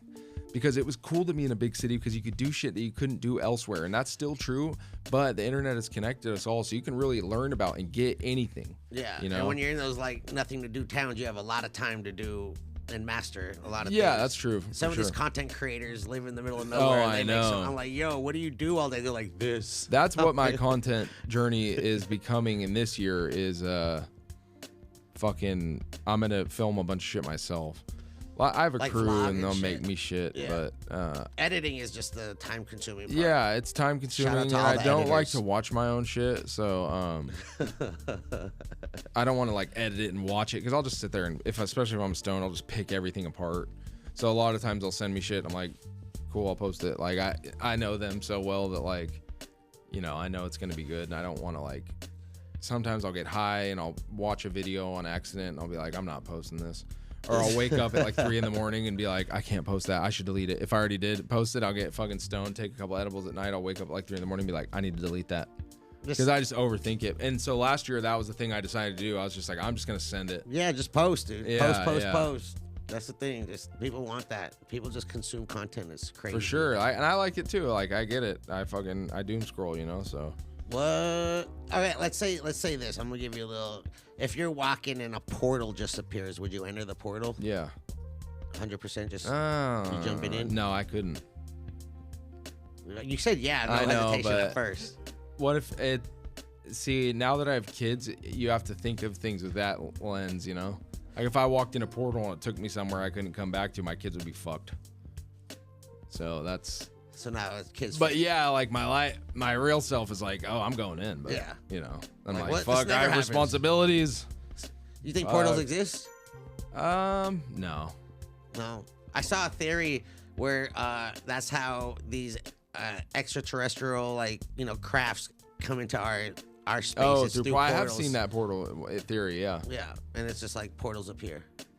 The extraterrestrial craft things, UAPs, they're called now. UFOs. Is, stupid, but yeah, UFOs. I'm calling them UFOs for life. Me too. Unidentified. What are UAPs? Unidentified flying apparatuses, or unidentified aerial phenomenon. Yeah, there you go. UAPs. Which is cool, but UAP isn't, and not as a replacement term for UFO. But see, this is what they do. But we got a Space Force now. Yeah, true. So we'll see. Damn. This is what they do. They just change names for us, and we just gotta remember. And then they have that Mandela effect on us. Well, no. The thing is that if they were, I think there would be a bigger fucking fervor around this shit if they were on the news calling these things UFOs, because that's what we've come to identify as the thing. Now they're adults. like, oh, these are UAPs, and it's like, oh, what's a UAP? Could be a drone. Yeah, like so they change language like that, and yeah, That's weird. It's the same thing with they just want to change because there's connotation to things that like they don't want to have to stand for, The truth or is stand coming. by. People are out here now with all this instant technology and for the world. People are out here just exposing and saying things, and everyone's thoughts are just getting on the internet, so everyone can just see what everyone's thinking. And then Big fucking Donnie gonna put out the classified documents I saw. he's been doing a lot of things. It's gonna be a wild year. We'll see what happens. I think it's gonna be a while longer than that, buddy. It's gonna be a wild year. No, I think after a while, people are just gonna get used to this shit. It's just a narrative that people take. I'm optimistic. Man. There's some things that there's some shit, bro. I don't know. All right, let's say you go into this portal and now you get to choose to have dinner and dab with like 3 people, no family, just 3 people, dead or alive, anyone, characters, fiction, nonfiction, movies, anything, dude. You could just chill with 3 people. Dab and dinner. I don't know, man. That's a good question. What? Goku. Hell yeah. Travis loves that answer. I think you're the first person to say like a cartoon character. Well, I mean, there's so many obvious answers that are stupid. People probably say like Bob Marley. A lot. They do, huh? A lot of people said about Marley. Cool, which is man. cool. It is. It's fine, Yeah. but it isn't like, I feel like it's basic. Yeah, it is. But it's a cool It's like answer. you're pandering. You're almost pandering at that point. Like, really, Bob fucking Marley? I love the guy. Cool music, man. He killed it. But like, that's who you want to smoke weed with. Yeah. I guess. I feel like I have. I know for sure. One love. Oh yeah. Yeah. Like my first is Jesus. Yeah, Jesus would be cool. Yeah. That's what my usual go-to. Jesus is I just cool. want to hear the story from the man himself. My daughter's in a funny stage where she like doesn't believe in God or Jesus, and but my son is just 3, and he doesn't understand any of that. So, when my daughter brings this up, I go, "Oh, I do," and then I'll be like, "Jesus boys," and me and Elroy will call back and be like, "Jesus boys."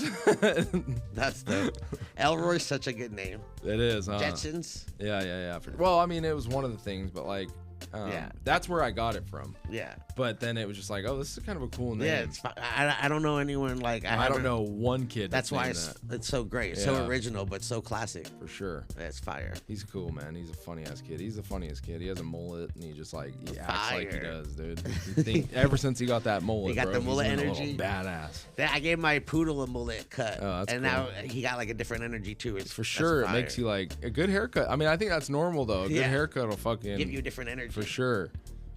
All right, so we got Goku. Goku, Blade, the vampire hunter. Okay. This is an interesting ass fucking dinner. Blade, Goku. I don't know, man. Probably, this is probably also a common one, but like Hunter S. Thompson would be a cool one. Oh, that's fire. Yeah. Yeah. Yeah, 100%. That's good. The writer, druggie. There's a guy that I don't know what happened to him, but he was like the first brand I really ever knew about. It was called Big Shirley's Root Beer. And he was a big fucking boy, and he was a Hell's Angel. And it was fire root beer too. And I don't know what happened to him, so I wonder. I'd like Big Shirley to join so I could talk to him Cater the event with the root beers. beverages. What's your cottonmouth cure? I'm a big. I drink a fuckload of Coke Zero. Okay. I like Mountain Valley water and Evian. Those are the two waters I like. And I like Gatorade. I'll go get a fucking Gatorade. You like the sugar-free Red Bulls? Yeah, I fuck with sugar-free shit. I mean, it's just easy way to not. I love a real sugar Red Bull. I see we got the same flavor choice. Yeah, that is good. What's your favorite Red Bull flavor? We got strawberry apricot right now. This is a good one. This is my top one right now, but I did like the winter one. It was called Vanilla Berry, but like even the color, the flavor extraordinarily seemed to suggest that it was cotton candy, and the color of the can does too. So they say vanilla berry, but that is a cotton candy. That's why I never got it. Artificial cotton candy flavor for sure. The vanilla threw me off, so I was like, no, dude, it's like creamy blue raspberry. All right, I think they still got it at the gas station by my work. It's so good. I'm gonna try it. That's a good one, man. That's the best one right now to me. What about Taco Bell? What's your Taco Bell order? I get 3 Doritos Locos tacos. Just straight up. No hacks, no nothing. Nah. And then I like the Nacho Supreme. I usually I'll just get 3 Doritos Locos tacos, but if I get like something else, it'll be Nacho Supreme with no beans. And then that's pretty much it. I like chips and cheese too. No sugar-free Baja Blast? Nah, I don't really. The Mountain Dew thing is like funny, but it's not real. What do you mean? I don't really drink Mountain Dew. Oh, I don't know. Maybe you haven't seen. I have like lore videos on the page that's like about Mountain Dew and shit. What happened? Nothing. I mean, I'll try shit, but it's not like I just get fucking Diet Pepsi or whatever they have at Taco Bell. What's the whole Mountain Dew thing? Well, back in the day. Okay, so this starts with when I first started the Alien Labs page, people would ask like, "Well, how's your shit so fire?" And I would say, "Oh, I flush with Mountain Dew." Fire. And just completely serious. I never we flush with Mountain Dew. And then one time I said that, and prolific weed guy got on there and he's like, "This shit can't be good if you fucking flush with high fructose corn syrup." Like the joke just went completely over his fucking head. Okay. And one of those. Yeah, it was like, and he was like a guy, we were up and coming. He was like a well-known name, and it was just like, bro, this is the thing you comment? Like, it was hella funny. And so ever since then, we still do it. I still say that, like, I fucking flushed with Baja Blast, and but then I made a video about that and how like that's it. What Mountain Dew does with their flavors is exactly the same thing that cannabis companies do with theirs. Mountain Dew, fucking Liberty Chill, oh motherfucking Baja Blast. It's like, oh, I got new strains, bro. It's all the same thing, but it's just flavored differently, you know? Yeah. And it's just funny. I just thought there's a lot of instances of that, but now I see it on the other side too. Like I'm starting to see like in the agriculture industry, you see like heady shit, you know? Heady fruits. Like, cotton candy grapes. Yeah. You know, like fucking witches' fingers, Japanese pears type shit, you know? And that's all. I feel like that's very inspired by the weed industry, where they are releasing new phenos of the same fruits with different flavor profiles, because people are like, they're doing it. They're different homing in on it. recipes. Yeah. And that goes with a lot of the plants too. Is like a lot of these plants thrive on different recipes, and actually for sure, yeah. getting that recipe down. Like And- OG is great in soil. Yeah, and like I always shout out all the growers, because without the growers, none of us would be here. This whole industry, everything that you do related to cannabis wouldn't happen. So we appreciate all the growers out there. But that is crazy, like the naming and then like the marketing as well. Now everything is like everything is like living soil, Yeah, craft market, cultivated, small craft, fucking single farm. source. Like, Veganic. does this really make a difference? Do people really care that much? Is it even real? Like, are people just using buzzwords? They are, but I think that they are using buzzwords. These are buzzwords for sure. But yeah, I mean, dude, it small batch is a term. Like, for example, just because a batch is small doesn't mean it's good. Thank you. You know, and just because Yeah. a batch is big doesn't mean it's bad. Like Yeah. small batch is saying that big batch isn't good, but there's tons of big batch out there that's much better than small batch shit. So that's a word that just doesn't mean anything. And then living soil versus synthetic. I don't know, man. I've had good of both, but I've had better synthetic weed. And I think most people would say that's true. Worms in your soil versus like rock wool. No, not necessarily rock wool, but synthetic is like what you would call not organic, you know? Salt. Like I think they call it salt. Salts. Yeah, salt is like, but organic is salt based too. So the you medium can't- doesn't matter. No, it's not even the medium. It's like nitrogen, potassium, Yeah, what calcium. you're feeding it. Those are salts. Yeah. You feed that to a plant whether you're doing organically or synthetically. You know, so it's salts is just not really the right way to talk about it. That doesn't say anything. Right. So it's synthetic versus organic, and I think there's very incredible batches of both. I've had better synthetic smoothness and flavor wise, like combined. I can't think of any organic that I've had that the weed was better or more smooth, but I can think of some organic batches I've had that were super flavorful. So I think that synthetic wins as when you consider everything that is important about smoking, and organic can beat it out in flavor, but it's almost never as smooth. Okay. And what about like when you include the sun? How do you feel about like? I think outdoor's cool, man. I personally don't smoke it, but like I think outdoor hash and greenhouse hash is like really good. Because unpopular opinion, I feel like blind taste, the terpenes on outdoor come out with the sun come out way stronger than indoor. You can't replicate the sun, and I feel like sometimes the terpenes are more pronounced when it's like an outdoor batch. I think that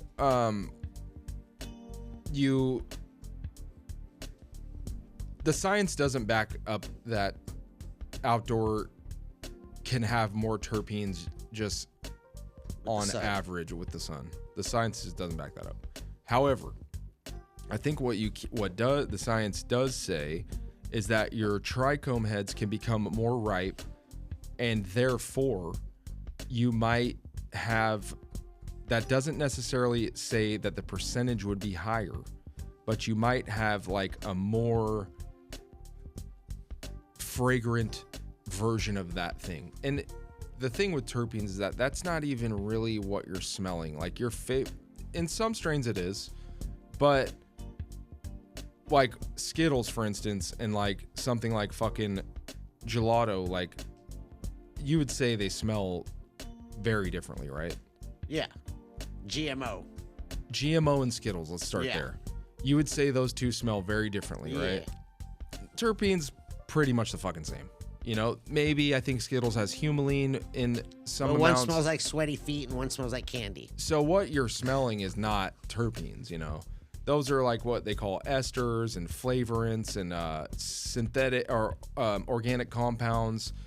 Like this company Abstract Tech, they do research papers on this shit, and they found like volatile sulfur compounds. That's kind of I think that's the one that's responsible for the smell of GMO. Sulfur compound, yeah, it smells like some sulfur shit. Yeah, and so terpenes are like telling a part of it. You're getting, if you're trying to complete the whole puzzle, that's just like 20 pieces of a fucking 500 piece puzzle. That's like indica sativa. Like terpenes is like the basic. Yeah, within right. terpenes, there's more. And terpenes has come to mean it's kind of the same thing, but like really like the crazy smell in Skittles is an ester, is like something that is escaping it and it makes it smell differently. It's not being tested for, and we can't really put our finger on what it exactly is yet. What? You know? The more you know. What do you like? What's your like go-to? Skittles. All day? OG and Skittles. Like those are There's the a two lot of things I like. controversy between those two right now. Yeah, I mean it's like preference. It is preference. It's people like in this day. It's so weird that if you don't agree on something, you're like a hater or you're not cool. It's like, well, how come we can't just have a different opinion and still be chill? Like I might not like the same food as you, but we could still hang out. For sure. Like you don't have to just because whatever it is. Maybe you don't like Indian food. I'm not gonna be mad at you. Like we could still be friends. I think a lot of time people's messages get lost in the way they say it, and I think that's like very prevalent on the internet where you can't like have tone or flexion, where people don't really know how you're saying something, and I think a lot of it just comes off that way, and it isn't actually that way, and I think that's why like a lot of the people on the internet that put a lot of messages out there and talk a lot, like I mean obviously just by the very nature of them, a lot of people seeing their messages, but also like I think it can just kind of rub people the wrong way to not like that person, and I think that we see that a lot, and I think that what happens, like this happened with me and you. I did not like you, but I just was like whatever, and then we met in real life and I was like, oh, this guy's cool, and I think that happens with a lot of people. And I respect you. Thank you. I think the internet is not good at that thing, and I think that's why there's so much. It's part of the reason why there's so much like strife and fucking anger in the world, because that's how we're interacting with things, is as words on a paper and not like a voice. That emotion, connotation, like you don't know how I'm saying it. Like I say some shit and I know it comes off bad, and I'll be like, "Oh, that's not how I really meant that." Yeah, When you read it differently, and I think a lot of people read things negatively because of that, because of the negative outlook in the world. I'm usually laughing like this is. No, I'm guilty of that. I have a friend. I'm on a forum that's just like a group of fucking guys that have been on this forum for fucking since I was in high school, and that's wild. There's one guy that I just do. I read wrong, and then I see him in real life, and I'm like, dude, you're not like that. And then I don't see him for like 6 months, and I start reading his shit like this little motherfucker. And I'm guilty of it too. Baiting. I know a lot of people like to bait and troll, engage. It's just like get them numbers up. That's how. And that's what sucks is like. I've been trying to be positive this year with my posts. I've been holding back a lot, and I've been trying to just do things differently. But my analytics are just like down, bro. And what the hell compared to like being super whatever opinionated or the unpopular. You know what I think, man? I think that if you're trying to do longevity, I think the engagement baiting shit is really good to have like a pop at the beginning, but then your audience wants that. And I think nowhere is this more of a perfect example than Fulcrum. Bro, what happened to him? It's what happened to Kanye. It's what happened to fucking the Phase guys. What happened to all the people that start with shock value. Bro, shock value has to be escalated. Your audience gets used to it, and then it's not even shocking. And then you have to go to the next thing, and the next thing, and the next thing, and the next thing, until you're saying fucking the wildest shit. And people are like, what the fuck? And exactly with Kanye, bro. That guy used to do like, okay, the Taylor Swift thing. Let's start there. Yeah. That's controversial. Yeah. But not compared to the shit he said. Yeah, not what he's up to. Because he got into the mode where, I have to do this to get my pop, and I'm going to keep doing it and keep doing it and keep doing it. If he went and did that Taylor Swift thing again, no one would give a fuck. It already happened. And now he's saying, well, I think Hitler was a good guy. Yeah. Like, Jesus Christ, come on, I like man. your music, bro. Chill. Yeah. Chill. Like, what are you doing? And he needed that controversy for people to talk about him. And it's the same thing we're seeing with these guys that are crashing out. I mean, we've been in the space for a minute and seen these content creators. Dab and Granny. Oh, man. Well, yeah. That wasn't like that, but she's just a racist. Yeah, I mean, when she first started, she had a Confederate flag behind her. Oh, really? Yeah, she's in the live streams sometimes. I was like, yo, what are you doing? That's crazy, like, bro. But, I mean, and a lot of them, being out there you end up seeing who they really are. And And sometimes those aren't those people, bro. because what you see on the internet is not what it is in real life. And you usually see like a highlight reel and they show you what they want you to see. But behind the scenes, some of these people are not who they post. They Well, are. in a bad way and a good way, though. Yeah. Like Fulcrum is that, bro. That kid is quiet, fucking. He He just ain't had a who he is baby on and the he just internet, bro. started doing this He's shit. not who he is, and exactly why though. I'm like, what? Because you need that escalate. That's where your check comes from. Ultimately, I mean, is your I guess the engagement. And it's so, sad. yeah, I think it is too, bro. It's sad. People hit me up like, "And what's up with your boy?" I'm like, "My you boy." you had him on a TED Talk. Yeah, dude, my boy. You just But Yeah. like, yeah, I did think he was cool, man, and I still do. I still do. Like, I do not condone any fucking thing he says, but I also think of it like this, bro. You're 42, man. He's a kid. If the internet was around when I was a kid, don't think that would be great. Yeah. I wasn't racist, but like, I did stupid ass he's an shit. adult. He's like, He's an adult, but I mean, I think 20s. he's like 20. I don't know. I'm pretty sure he's like early 20s. I can't tell anymore with these ages, bro. Like, Yeah. people come in born at 2001 and they look older than me. I'm like, what? I feel bad for that type of person because it's just at the end of the day, man, it's just ignorance and like if I don't know, bro. I think people can change and be rehabilitated and shit, and I feel bad for him, and that's where I get my, I feel like I should. I've thought about like I feel like I should hit him up and be like, bro, like, what you doing, man? He's like a quiet kid, and he's like in real life. He's like real to himself and shit. Yes. And I'm like, yo, what are you saying right now? Do you understand what? There you're is actually this is like some talking about? side shit, but there's like a big epidemic in our country where like young males don't have good mentors. And like Damn. Andrew Tate, dude. Yeah, it's fucking horrible. That's the type of people that kids are fucking looking up to nowadays, man. And a lot of these like streamer kids that are just being ignorant and doing the stupidest They shit. want what he has: money, Yeah. internet clout.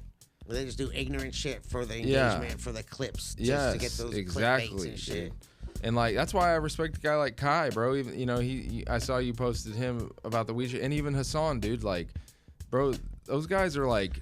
I fuck with Kai. Just he just sometimes says some things, and like you said, we like engage. I got Overall, keep though, numbers like up. he's a pretty good role model for kids. Like better than what there is out Yeah. there. I think. I mean, the for a most part. streamer, yeah, he's called the iShow Speed kid. Jinxie, I Show Speed, especially Yeah. him. He really is a good positive role model Yeah. for people. There's- Jinxie is another one that's like pretty good. Like it could be a lot worse. Yeah. There's amazing streamers out there, but like the majority of what people watch is like that, Brain the rot. train wreck, the doom scrolling, Vitally or whatever, fucking punching fake pedophiles and just the stage shit, the like stage non-reality stuff, stuff, yeah. and you're like, bro, this is just garbage. You just, it's just like I remember when Cops was exciting to watch. Cops is sick. and you're like, yo, this is like real I life. hate Cops, but that show is tight. Yeah, now it's like a whole different thing. I'm listening to what you're saying. Yeah, I feel you, man. You don't fuck with- the social media shit, the brain rot. Every day. Yeah, for sure. Ken's like, I'm guilty, but Oh, I'm guilty of it too, man. But what's crazy is like I read this book, and it was called I think The Blue Screen, and it's about dopamine addiction. And so, people say, "Oh, I'm depressed and all this shit," and like I have anxiety. Like those are, I think a lot of people, and ADD is another one. I think a lot of people that are getting diagnosed with ADD and ADHD are just addicted to their phones. And it's the same type of thing. Like you have unlimited dopamine, you go in the world around you, and it's just mundane as fuck. Like, oh shit, I just had a hamster wheel of fucking dopamine flowing through me, and now I'm like in a room by myself. And I see this with my kids. I give my kid his iPad for a fucking couple hours, and then we go to like the store. He's throwing fits because he's just like boring. Give me the dopamine, And I think a lot of adults go through the same thing, bro. Who isn't addicted to their phone? Like, let's be real. Most people are, And it's showing up in weird ways. yeah, it's that social media. That's For that sure. more control. They wanted to figure out how they could record us and take videos and see us every day and see what we're up to. Well, and- what they really wanted us to do was figure out how they could take money from us all day long. Yeah. And record this us is and- what they made Yeah. to do it. Yeah, this is, this device. Who would have ever thought we would have had one of these, dude? Oh, I remember getting my first one. I had worms on it, and I would play the worm game. No, Snake. Snake. The Nokia, right? Yeah, 53. Yeah. Yeah, I had that, but my first phone was a Sprint PCS flip phone.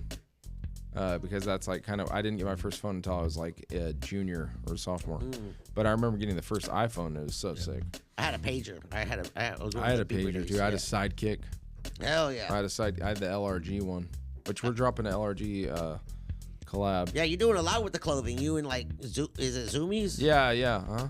You're making it happen, bro, with the merch. Yeah, we slowed down in Zoomies. Well, I mean, I slowed down because it just wasn't. You know, they have like a specific demographic that like, and our shit sold hella well. But it's just like, I had to change how we were designing to like fit that. And like, I just ended up being like, I don't like half this shit. Or not that I don't like it. I thought it was good, but I didn't want to wear it. So, it wasn't you. Yeah, so we kind of went back to the drawing board and like did a bunch of designs that were like super just us, and you know, and then we were like, we're gonna come back to you guys, you know. So I just pitched them on some new designs, and they loved them all, and it's like, okay, this is like, now we can do this, because I didn't want to change the brand, and I never do. I'm super fucking against changing the brand for any reason. Yeah. Maybe sometimes, you know, not to the benefit of the business overall, but like, I didn't want to be, I want to be who we are and expose that to the world. Not like, yeah, we have a design team, we can make shit that's similar to the shit that's in Zoomies, but that's not what Alien Labs does, you know? Be authentic.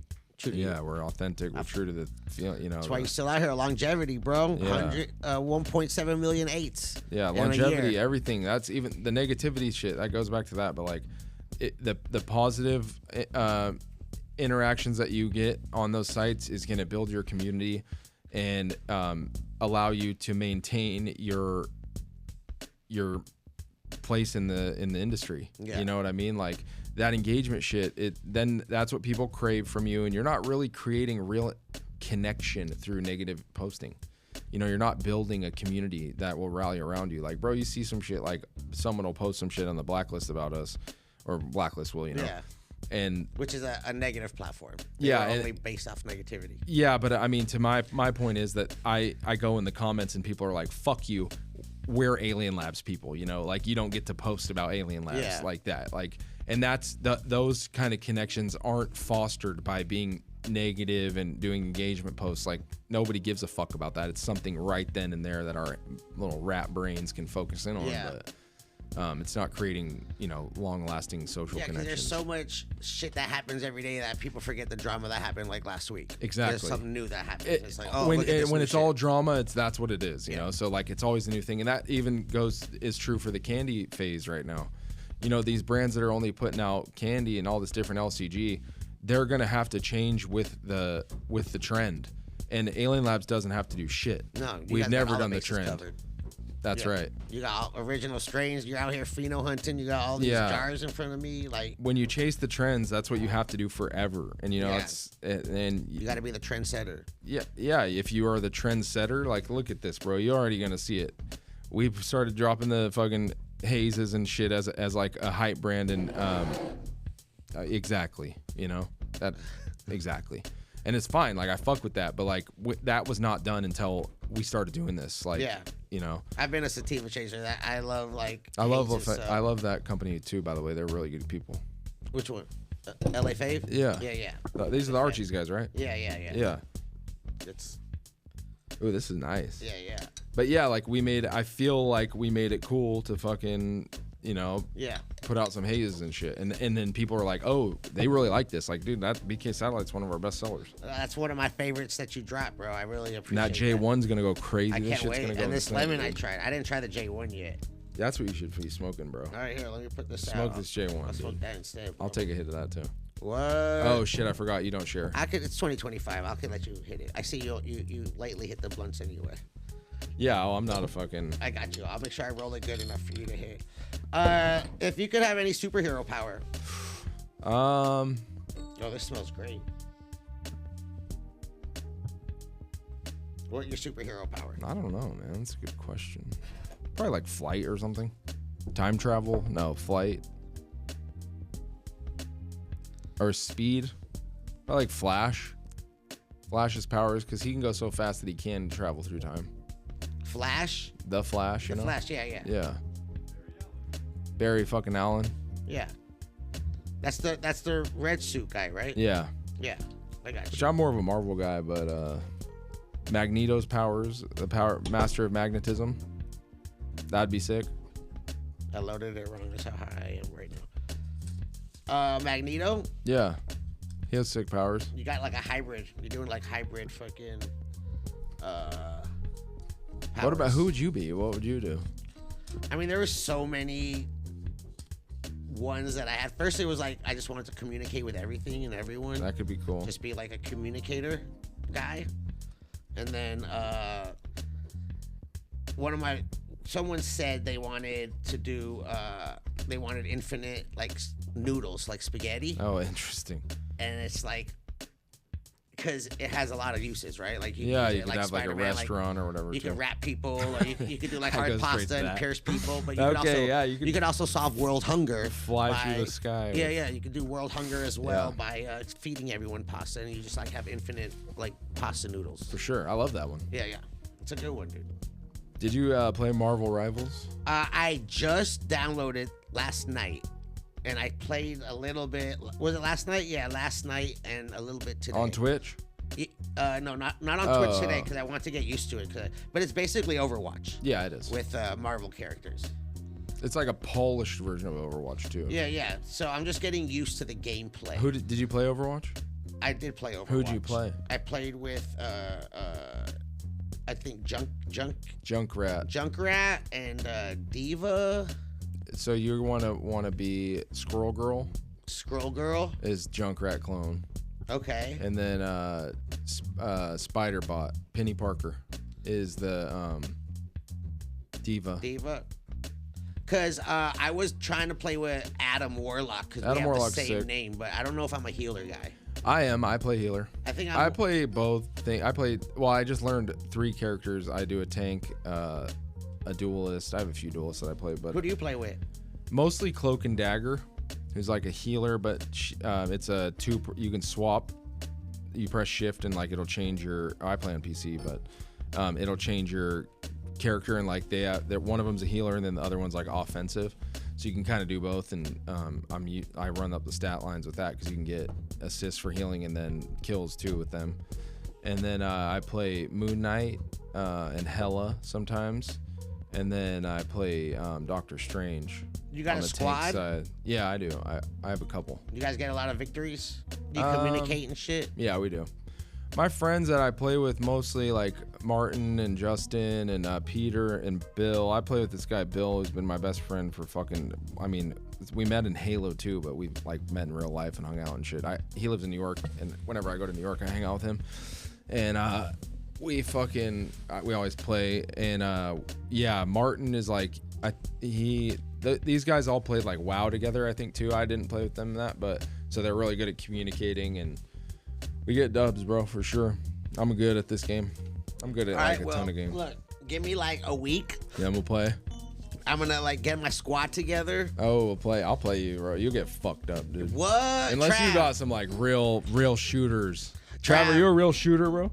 Look at his tattoo on his finger. He's a shooter. Tango sucker. He got that W on the finger. Oh wow, I love that. He got. Okay. So I mean, Hey, Trav, actually, bro, you're gonna have to find a new team. Trav's on my team. Yo, dog. yo, chill. Yeah, chat's out here talking as well. Shout out to everyone tuning in live. Bro, I learned so much. I feel like brought up a lot. Yeah, that was a was a fun lot. one, man. You had Yeah. cool questions and. Well, I don't know if I got to all of them, but we did a lot. Did I miss anything? Chat, do you have any questions? Ken, how you feeling? You good? I feel good. Just trying to keep these bass lines going, and just Damn, you've been going for a while, like 3 hours. something like that. I'm like Yeah. a walking jukebox over here. That's sick. Yeah. You do karaoke? Ted? No, I don't. I do not. You've never done it? You're not. I'm not that confident with myself, bro. You don't ever sit in the car and sing along the songs? Yeah, I do, but But you're not- I'd probably do karaoke now. But I grew up insecure, I just haven't done it. I would do it. I would sing, if that's what you're going to ask, I would sing Making Plans for Nigel by Ecstasy. I don't even know what that is. That's a fucking straight slapper. By Ecstasy? Yeah, XTC. Is it like a rock song? EDM? I think it's like pop. And it's like from the 80s or maybe like the early 90s. But it's good, man. It'll change your life. It'll really change your day around, dude. Chat, remember that so you can remind me. All right, XTC. Did he make a pic for the tester box they sold last year? Yeah, we did. I'm gonna drop that. I have that video in my phone for the last 2 weeks, just like waiting for me to post it. But I have a very strict window when I post, and if I miss it, I just won't post. Damn, you should just post. I know. It's just my little, it's just my little neurological problem. It was number 36 won, but number 22 was my pick, so I dropped the 22, and the 36 will come out later. If you know what he's talking about, there you go. Yeah. There you go, dude. Do you play games? I mean, like board board games yeah. and shit? Me and my kids, we Yeah. have Friday game night. Yeah. What's your best board game? Sometimes it'll be video games, but mostly it's board games. We've played. Remember we played fucking the giant one at. Yeah. That was sick. What happened? You won. I've You're had to 2-0 up recognize. on me right now. You want to run it? Yeah, let's do it. You want to run it back? Yeah. I know. I like the basketball one a lot. I'm trying to buy one of those so we can pop them up at events and shit. But that's not like real because you have to have skill to make it, and it doesn't always go in. It's Yeah, I just- mean, it's not like the exact same yeah. as Connect 4, but it's still cool. Yeah. That was fun. It's cool Yeah. though. It's like 2 in 1. This is a cool one. like an is this AED. is this like a special one? This is like original. Oh, I've never seen them with the ridges? serration like that. Oh yeah. This is like that Target special probably. That's cool. What? Look like bottle caps. I thought this is what they recognized you for. They're like, all right, here's this special edition that only fucking sick ass players get. Yeah, that sounds good. Let's say that. That's what it is, bro. All right. You want to go first? Sure. Let's go. Hold on, let me lock it in. My Let guy me with lock the it in. Mario 3 with the Mario 3 theme. Yeah, we got Kentron on the keys. I love the vibe, dude. He makes. I know people in the comments when I posted this were like, "Hey, make sure you have the music guy there." I'm like, "Yo, he's I know, here for over a It's funny. decade." I did Like, see that. what do you mean? He's been a part of this team, dude. Shout out to Kentron in the building. Everyone tuned in. We were Ted. So what's like a day in the life for you right now? I saw like you got here and you had a meeting right away and shit. I have hella meetings every day. Wednesday is pretty decent. Tuesday is like, I just have a lot of meetings, man. I work a lot. I get up, I take my kid to school, and I go to the gym, and then I go to the office usually every day until like 4. Or not every day, sorry, but Monday through Wednesday. Is gym every day? Yeah, oh yeah. Sometimes I won't really do shit, or I will, but it'll just be like super light. But it just keeping the consistency of the habit for me is what's why I go pretty much every day. And it's just like different shit every day. Like Yeah. I just have a little routine like today, but today I got there and I just didn't want to like do that routine, so I fucking I just did cardio. I just got on the rower and then the treadmill, and then I fucking hit the sauna. I hit the sauna every day. Oh yeah, I know you tweeted about the sauna hour. Like makes you feel good. Well, it does, but also if you get high, if I get high before the gym and then I hit the sauna, I can't go as long, and it just feels oppressive. Like that heat's fucking weighing down on you, bro. It sucks you dry. Yep. Yeah. Pause. It just like it takes all the moisture out. Of No, I mean you feel good still, but it's just like it feels like this is hot. It feels like a pressure, you know. You know what I do sometimes when I go to the gym? I just ask ChatGPT what I should do. I fucking definitely have made a whole workout plan on ChatGPT. Yeah? Before. Yeah, but I switched it up as I entered the new year. But I did do one of those on it. Yo, I fucking be using ChatGPT for like shit like that. It's very sometimes like to look shit up too. I'll just use ChatGPT. Yeah, to, like, I Google think you search can it. get shit wrong. Yeah, I mean you gotta check the resources, but Yeah, like for like yeah. quick shit, I'm like, yo, this is wild. On my newsletter, I don't know if I should. This is like a peek behind the curtain, but I will do like a movie, like what I'm watching, and I always just ask ChatGPT like, give me a 2-sentence summary of whatever it is, and it does a good job. So like before you watch it, you'll just ask if it's worth. No. Like I'll watch it, And so then I you'll- know, but I don't like. I'm not gonna. I can't type it. Okay, so as it'll well just as like tell a you. summary can, you know. Right. So like 2-sentence summary is just like it An gets, opinion of the No, not an opinion, but like what it's about. it's Synopsis. not a. Yeah. I got you. My bad. I'm smoking this J1 right now, dude. That's good, huh? Got my brain going. We play out here playing Connect 4. So you do Friday night every night with the family? That's so great, bro. Well, sometimes I travel, but yeah, I try to. I'll cook. I cook like a few nights a week anyway. But Friday, like I'll cook something big, and like we'll play board games or like Mario Party or Mario Kart type shit. Are the kids good? Brooklyn, yeah. My son is like outstandingly good at video games, bro. And Brooklyn's good at Mario Kart and some other shit, but Elroy's he just turned 3 and he's so good at games that it blows my You mind. just picked that. And I didn't teach him or anything. Like he would just wake up and grab the Switch and start playing, and he just like taught himself, and he's good, bro. It's fucking crazy. We're playing this game called Astrobot right now, and I'll be stuck on something, and he'll be like, "Give me that, Dad," and know how to do it. And I'm like, "What?" He'll just figure out how to. Like, yeah, I was stuck in this area where like you had to suck up this honey to make platforms to jump on, and I had no clue what to do. Like there was a pad that you could suck up that would give you like green power that made like a bush that you could touch on in the air, but you couldn't get up high enough for it. And I was just like, I don't fucking know. And then over to the side there were these like little cubes of honey, and because it was in a honeybee or honey beehive. In a beehive. Yeah. And he was like, "Dad, you got to go suck it up from over there." And I'm like, "What?" It was a new level too, so like it wasn't like he had played it before. But he didn't search on the internet how to do it. He doesn't know about searching on the internet. Yeah. But it's just crazy to me. I mean, I don't know. It's pretty cool to see that. Like, oh shit, you can. You're good, bro. What the fuck? It's natural. See, it's genetics, bro. For sure, it is. It's in it. Have you ever thought of like starting like a family channel of like gaming with your kids or something? Nah, man. I mean, I know there's they a lot want to of- do that, but it's just like There's a lot of like There's them just kid shit to streamers it. get a lot of money though. I know, bro, Them for sure. unboxing I kids, know, I like, know, I getting know. Millions. Yeah. I mean, I've thought about it, but it's like I don't know. That it just I think like the successful ass ones, like parents were already video at people, and they fucking that's easy. You go if you're already doing the shit, you edit the video up and all that. That's what makes it hard is the editing. Yeah, that's the time. That's why shout out all the editors, dude. And Yeah. that's why I say editors and growers, man, the most patient people in the world. There's just Yeah, editors are really patient. it's wild to see, dude. So you do the gym, take the kids, do the gym And then I go to the office until till 4. Yeah. And that's just all day. Yeah, Tuesday and Thursdays I do QC, so I'll leave the office to go to the fucking the grows and the facilities. Wednesdays I try to go to the grow, but my starting point's always the office. Do you guys do hash? We don't make it, but we do it. Yeah, Calia makes it for us. Okay.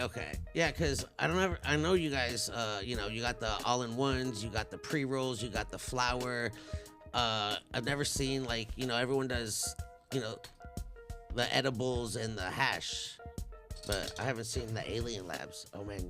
I have some. I'll give it to you before we go. What? What's up with BHO? I think there's some strains that do good with BHO. I have like a 14-gram jar of fucking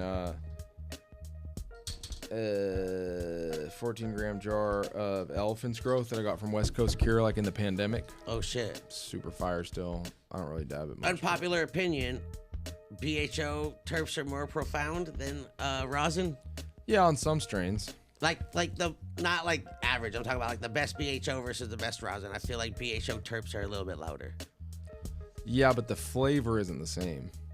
It's harsher with the BHO. Harsher, just like Spicy. It's more like not mentholated in like a sense of mint, but like it has like this chemical flavor to it. And it's not like that there's a chemical in it that's flavoring it. It's just that the terps are so profound that it doesn't really come across in the same way. It's like more pure, but like not in a good way. I come from the BHO days, you know. Me too, bro. Red means go. I know. Me too. This game is getting intense, bro. Oh, is it me? I think it's on you. Yeah, it's on you right now. Playing Connect 4. What's your favorite game of all time? Like, if you could just play one game. Halo was wild. Did you do first Halo and like with your friends on the same screen and like do the whole fucking? My room was long. It wasn't like wide, and we had one TV at this end and one TV on this. And me and my two friends, me and Andrew would play Pat and Marcos, like until we got so mad that we'd try and fight each other. Damn, like that? Fuck yeah, Mario Kart too. My first roommates, Blaine and Tommy, we would fucking we would play so much Mario Kart Double Dash that we would fucking start fighting. You lose any friends over video games? Not over video games, but like, cause you fight and then you fucking like, punch each other, yeah? and then you'd be like, damn, over video games? fuck you, and then, well, dude, those matches got serious, bro. Yeah. It's not, this isn't a game at this point. No, I know it's happened, bro. It's happened. I've, you know, bet for weed, you bet for money. Yeah, you bet, yeah. You know, as a kid growing up, you play these games. These are serious fucking games. Yeah, it was when we had those games on the same console in the same room, not like on the internet shit. So, Hella. you know, the shit talking was in real life. It wasn't in fucking a Yeah, chat that's room. the thing. You just kind of start talking shit, and then Halo 2 for sure. You'd get Halo 1 even. I remember fucking my buddy hitting me. That was just because you were just fucking whipping the fuck out of them, though. You know, they get so mad. I mean, you memorize those fucking maps so easy. Courses. Just, you see where they spawn. You're like, I got you. Yeah, exactly, dude. They're like, quit screen watching. I'm like, motherfucker, how can I not screen watch? Yeah. It's fucking right there. I think we're talking like old people now, dude. I think we're talking like no people. All right, we got this intense game of Connect 4 right here, and I just beat you. I Did appreciate you. Yeah. I had a couple plays. Damn. I had a couple plays, bro. Look, I'm Hasbro recognized. I know it's crazy. Bro, recognize. I love that. Yeah, I've traveled the world playing Connect 4. It's been exciting, dude. Shout out to Ted. One day we'll make it happen, dude. You play Connect 4 with your friends or with your kids? Yeah. Yeah, are they good? Or they want to play video games? They're still learning. All No, right. they like board games. Brooklyn especially likes board games more than video games. We play that's fire. Jumanji a lot. She likes Jumanji. Damn, that's crazy. That's crazy, dude. Yeah, kids these days won't know the split screen. Uno, she likes Guess Who. I try to get out Operation. Like, all right, but Operation's hard, dude. You got a lot of board games. We do. We have like every one. That's fire. Yeah. You've got like Life and Candy Cane Lane. And, Yeah. Candy Cane Lane. Yeah. Isn't that the Candy Cane? Candyland. Candyland. What did I say? Candy Cane Lane. Yeah. Yeah. That's the street out here that is the Christmas. Candyland. They both like that. Shoots and Ladders. We have some cool ones like that. They make these like Mario games, like Tilt the Tower or something, and it's like a Mario castle, and then each of the Mario guys is on it, and you have to like move them to a different one without everyone falling off. What? There's some new We go to shit. Target, and she's like, That's I awesome. want this game, and I'm just like, all right. Break the Ice. Have you played that? Is Where it's that where like you the have to ice, and you have the little hammer, and you fucking hammer the ice pieces down. Yeah, they're like, yeah, I remember that one. Yeah, that was like that was Yeah. from when we were younger. Pretty so- Princess. I don't know that one. Oh damn! Where you have to like get all the pieces to be a princess, like the crown and the earrings and the. I think they have this version of that we have that like you spin the thing and it'll tell you which piece you get. Yeah. Yeah, we have some other version of that where you make like silly faces. Okay. There's like a bunch of different eyes and hats and fucking ears and hair and faces, you know, and you fucking spin to get what you want. And then whoever What? finishes Is Mousetrap still a thing? It is, but that's like It complicated. is to build. I remember that Yeah. shit. I don't know if they made it easier. We got it, but I was just like, fuck this one. Too much. So they want to play it though, and I'm like, you know, I don't know about that one, but we can play fucking whatever else. Damn, I love Uno. board games. All the fucking classic Goldfish, Old Maid type shit. Oh, it's like regular deck of card games. Yeah, but also they'll just have like a version of it, you know. And my son, they both love matching games, you know, which I loved as a kid too. It helps with the memory. Yeah. I got memory as an adult just to help with my memory, just to remember where shit is. That's It's like funny. a brain game. Memory, that was what the main one was called. Memory, yeah. Where you had to like match the boats or the frogs Yeah. or the fish. What? Look, just a regular ass dude who just has a passion for cannabis, just fucking chilling, just loves everything. And it's here, bro. It's wild. We're here, brother. We're here. We made it happen. I Oh learned yeah, a lot. man. Thank you. Thanks for having me on, man. It was fun. I can't wait for some of these strains to be available to everybody. Some of them won't. This one never come out. Yeah, I didn't even talk about that one. I didn't even know people still grow that one. I know. It was a cut we sourced, and we just want to check it out for breeding or whatever. You know, like we'll buy clones from nurseries and just try them out. Can I say what it is? Yeah, go ahead. It's an ice cream cake. Yeah. Which was real popular when it came out, and then people realized it didn't really get you high. But it looks great. It got great bag appeal, and it smells cute. What? The ICC. I remember this one, dude. Yeah, that was a good one. I mean, at its time, but yeah, it didn't get you high. Yeah. It had a good bag appeal. Gelato 33 and wedding cake, I think. Yeah. It was cute. I remember the ICC. But we'll just test shit and then maybe breed with it. Like, this is super purple and frosty, so like breeding with something that's not and trying to find like a ugly Skittles and where you lean on the terps. Because, you know, when you breed shit,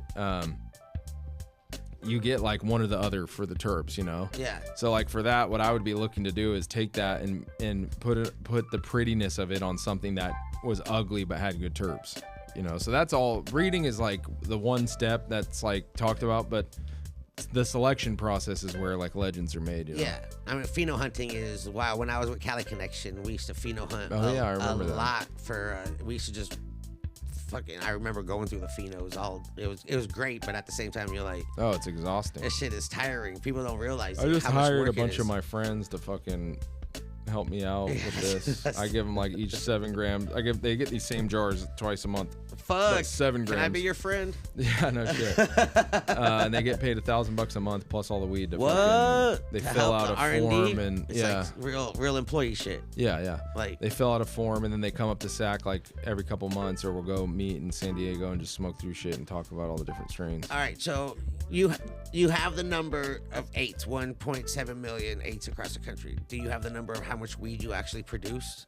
Not off the top of my head, but yeah. But like sure. you got, yeah, because you got to think that's just eighths, bro. We do the half-ounce. That's smalls, what I'm saying. We Yeah, do the pre-rolls. We do a lot. That's why I'm saying growing like that number is probably. We sell like we grow like 2,000 pounds a month in California alone. Like a ton a month. Yeah, between the two brands, so like 1,000 for Alien and like 1,000, and now Smoking Promises. So okay, so a ton a month, so it's about 24 tons a year in California. Yeah, or 12. You said a ton. Oh yeah, 12 tons. Yeah, a year. And then in Arizona, it's like probably half that, or no, it's like probably less than that. You ever imagine like selling these packs of Early Girl in the like 90s, 2000s? The crazy thing is, you just didn't even think that was a thing that could happen. And now you're like, growing legally. kilos legally. And that's a wild story, bro. Yeah, man. Shout out to Connected, bro. They helped me out. It was a mutually beneficial relationship, of course. Were you working with him, or how, you just? Yeah, they were one of our vendors, and he's just a good ass guy. Both of them are. And when there wasn't, where I'm from, that you couldn't, there was no pathway to licensure, because in Redding it was traditionally a banned city and county. And they were like, oh, well, we got a facility, you can come in, and we took them up on it and fucking started working out of it, and then we partnered up. Fire, man. Well, congrats on everything, bro. I Thanks, love, to see people from the traditional side transition into the legal side and succeed, because it's a super saturated market with a lot of, little culture vultures. They like to exploit little money schemes, and you could see where they go, and to see the longevity and to see, the success is just inspiring. And, to see, you were just working the door at a fucking dispensary. I mean, if I can do it, anyone can. And, you just a bully nerd growing up. It's funny. I feel bad. That kid's name was Kevin. Facebook him, dude. I'm sure you can find him. I'll try and find him. Yeah, send him a care package. I will. If if he's from Redding, I'm sure he smokes weed. Comes and kills me. No. Ruined his life. He'll be like, damn, this Fuck guy. you, dude. I'm coming to your house now. What? I forgot about you doing that, dude. Now you reminded me I'm going to kill you. Be like, look, I'll give you $1,000 a month in some Straight weed, up, and just dude. tell me if you like it, bro. Let me know where I apply. I know everyone's trying to get applications for I'm going to do a contest this year. I'm going to add 2 people to it. What? Yeah. Where do I apply? I don't know yet. I decided I qualify? I was gonna do that. Yeah, of course. What? When I was looking for a job, people were saying I was overqualified for these positions I was trying to apply to, and I didn't know how to take that. Yeah, I think it's probably positive, like, but it's also like, damn, but I need a job though. Like, I'm serious, bro. Yeah, no, I get it. Yeah, but it's just wild to see this. You know, when we were starting, there was no like social media influencers. Like, I know. there was no face behind a brand. You know what I'm saying? People Sure. were still in the closet. They didn't want to show who they were. And now it's like you have to have a personality with the brand. You have to relate to the audience. You have to, like, you know, Doja does a great job with it, with, you know, engaging with the audience. And, you know, Ted Buds out I here. think we started that. Not we, as in me and the brands, but like guys like us. You know, we made it so you had to do that, you know? Just relating to a brand. It came with the time as well. Like in 2025, that's like most brands, it's not just weed. But like, you know, when we started, it was just closed off. It wasn't like it is now. And I think like us doing that shit, like open it up for other people to do it. And then it's like standard now. Now it's like an industry.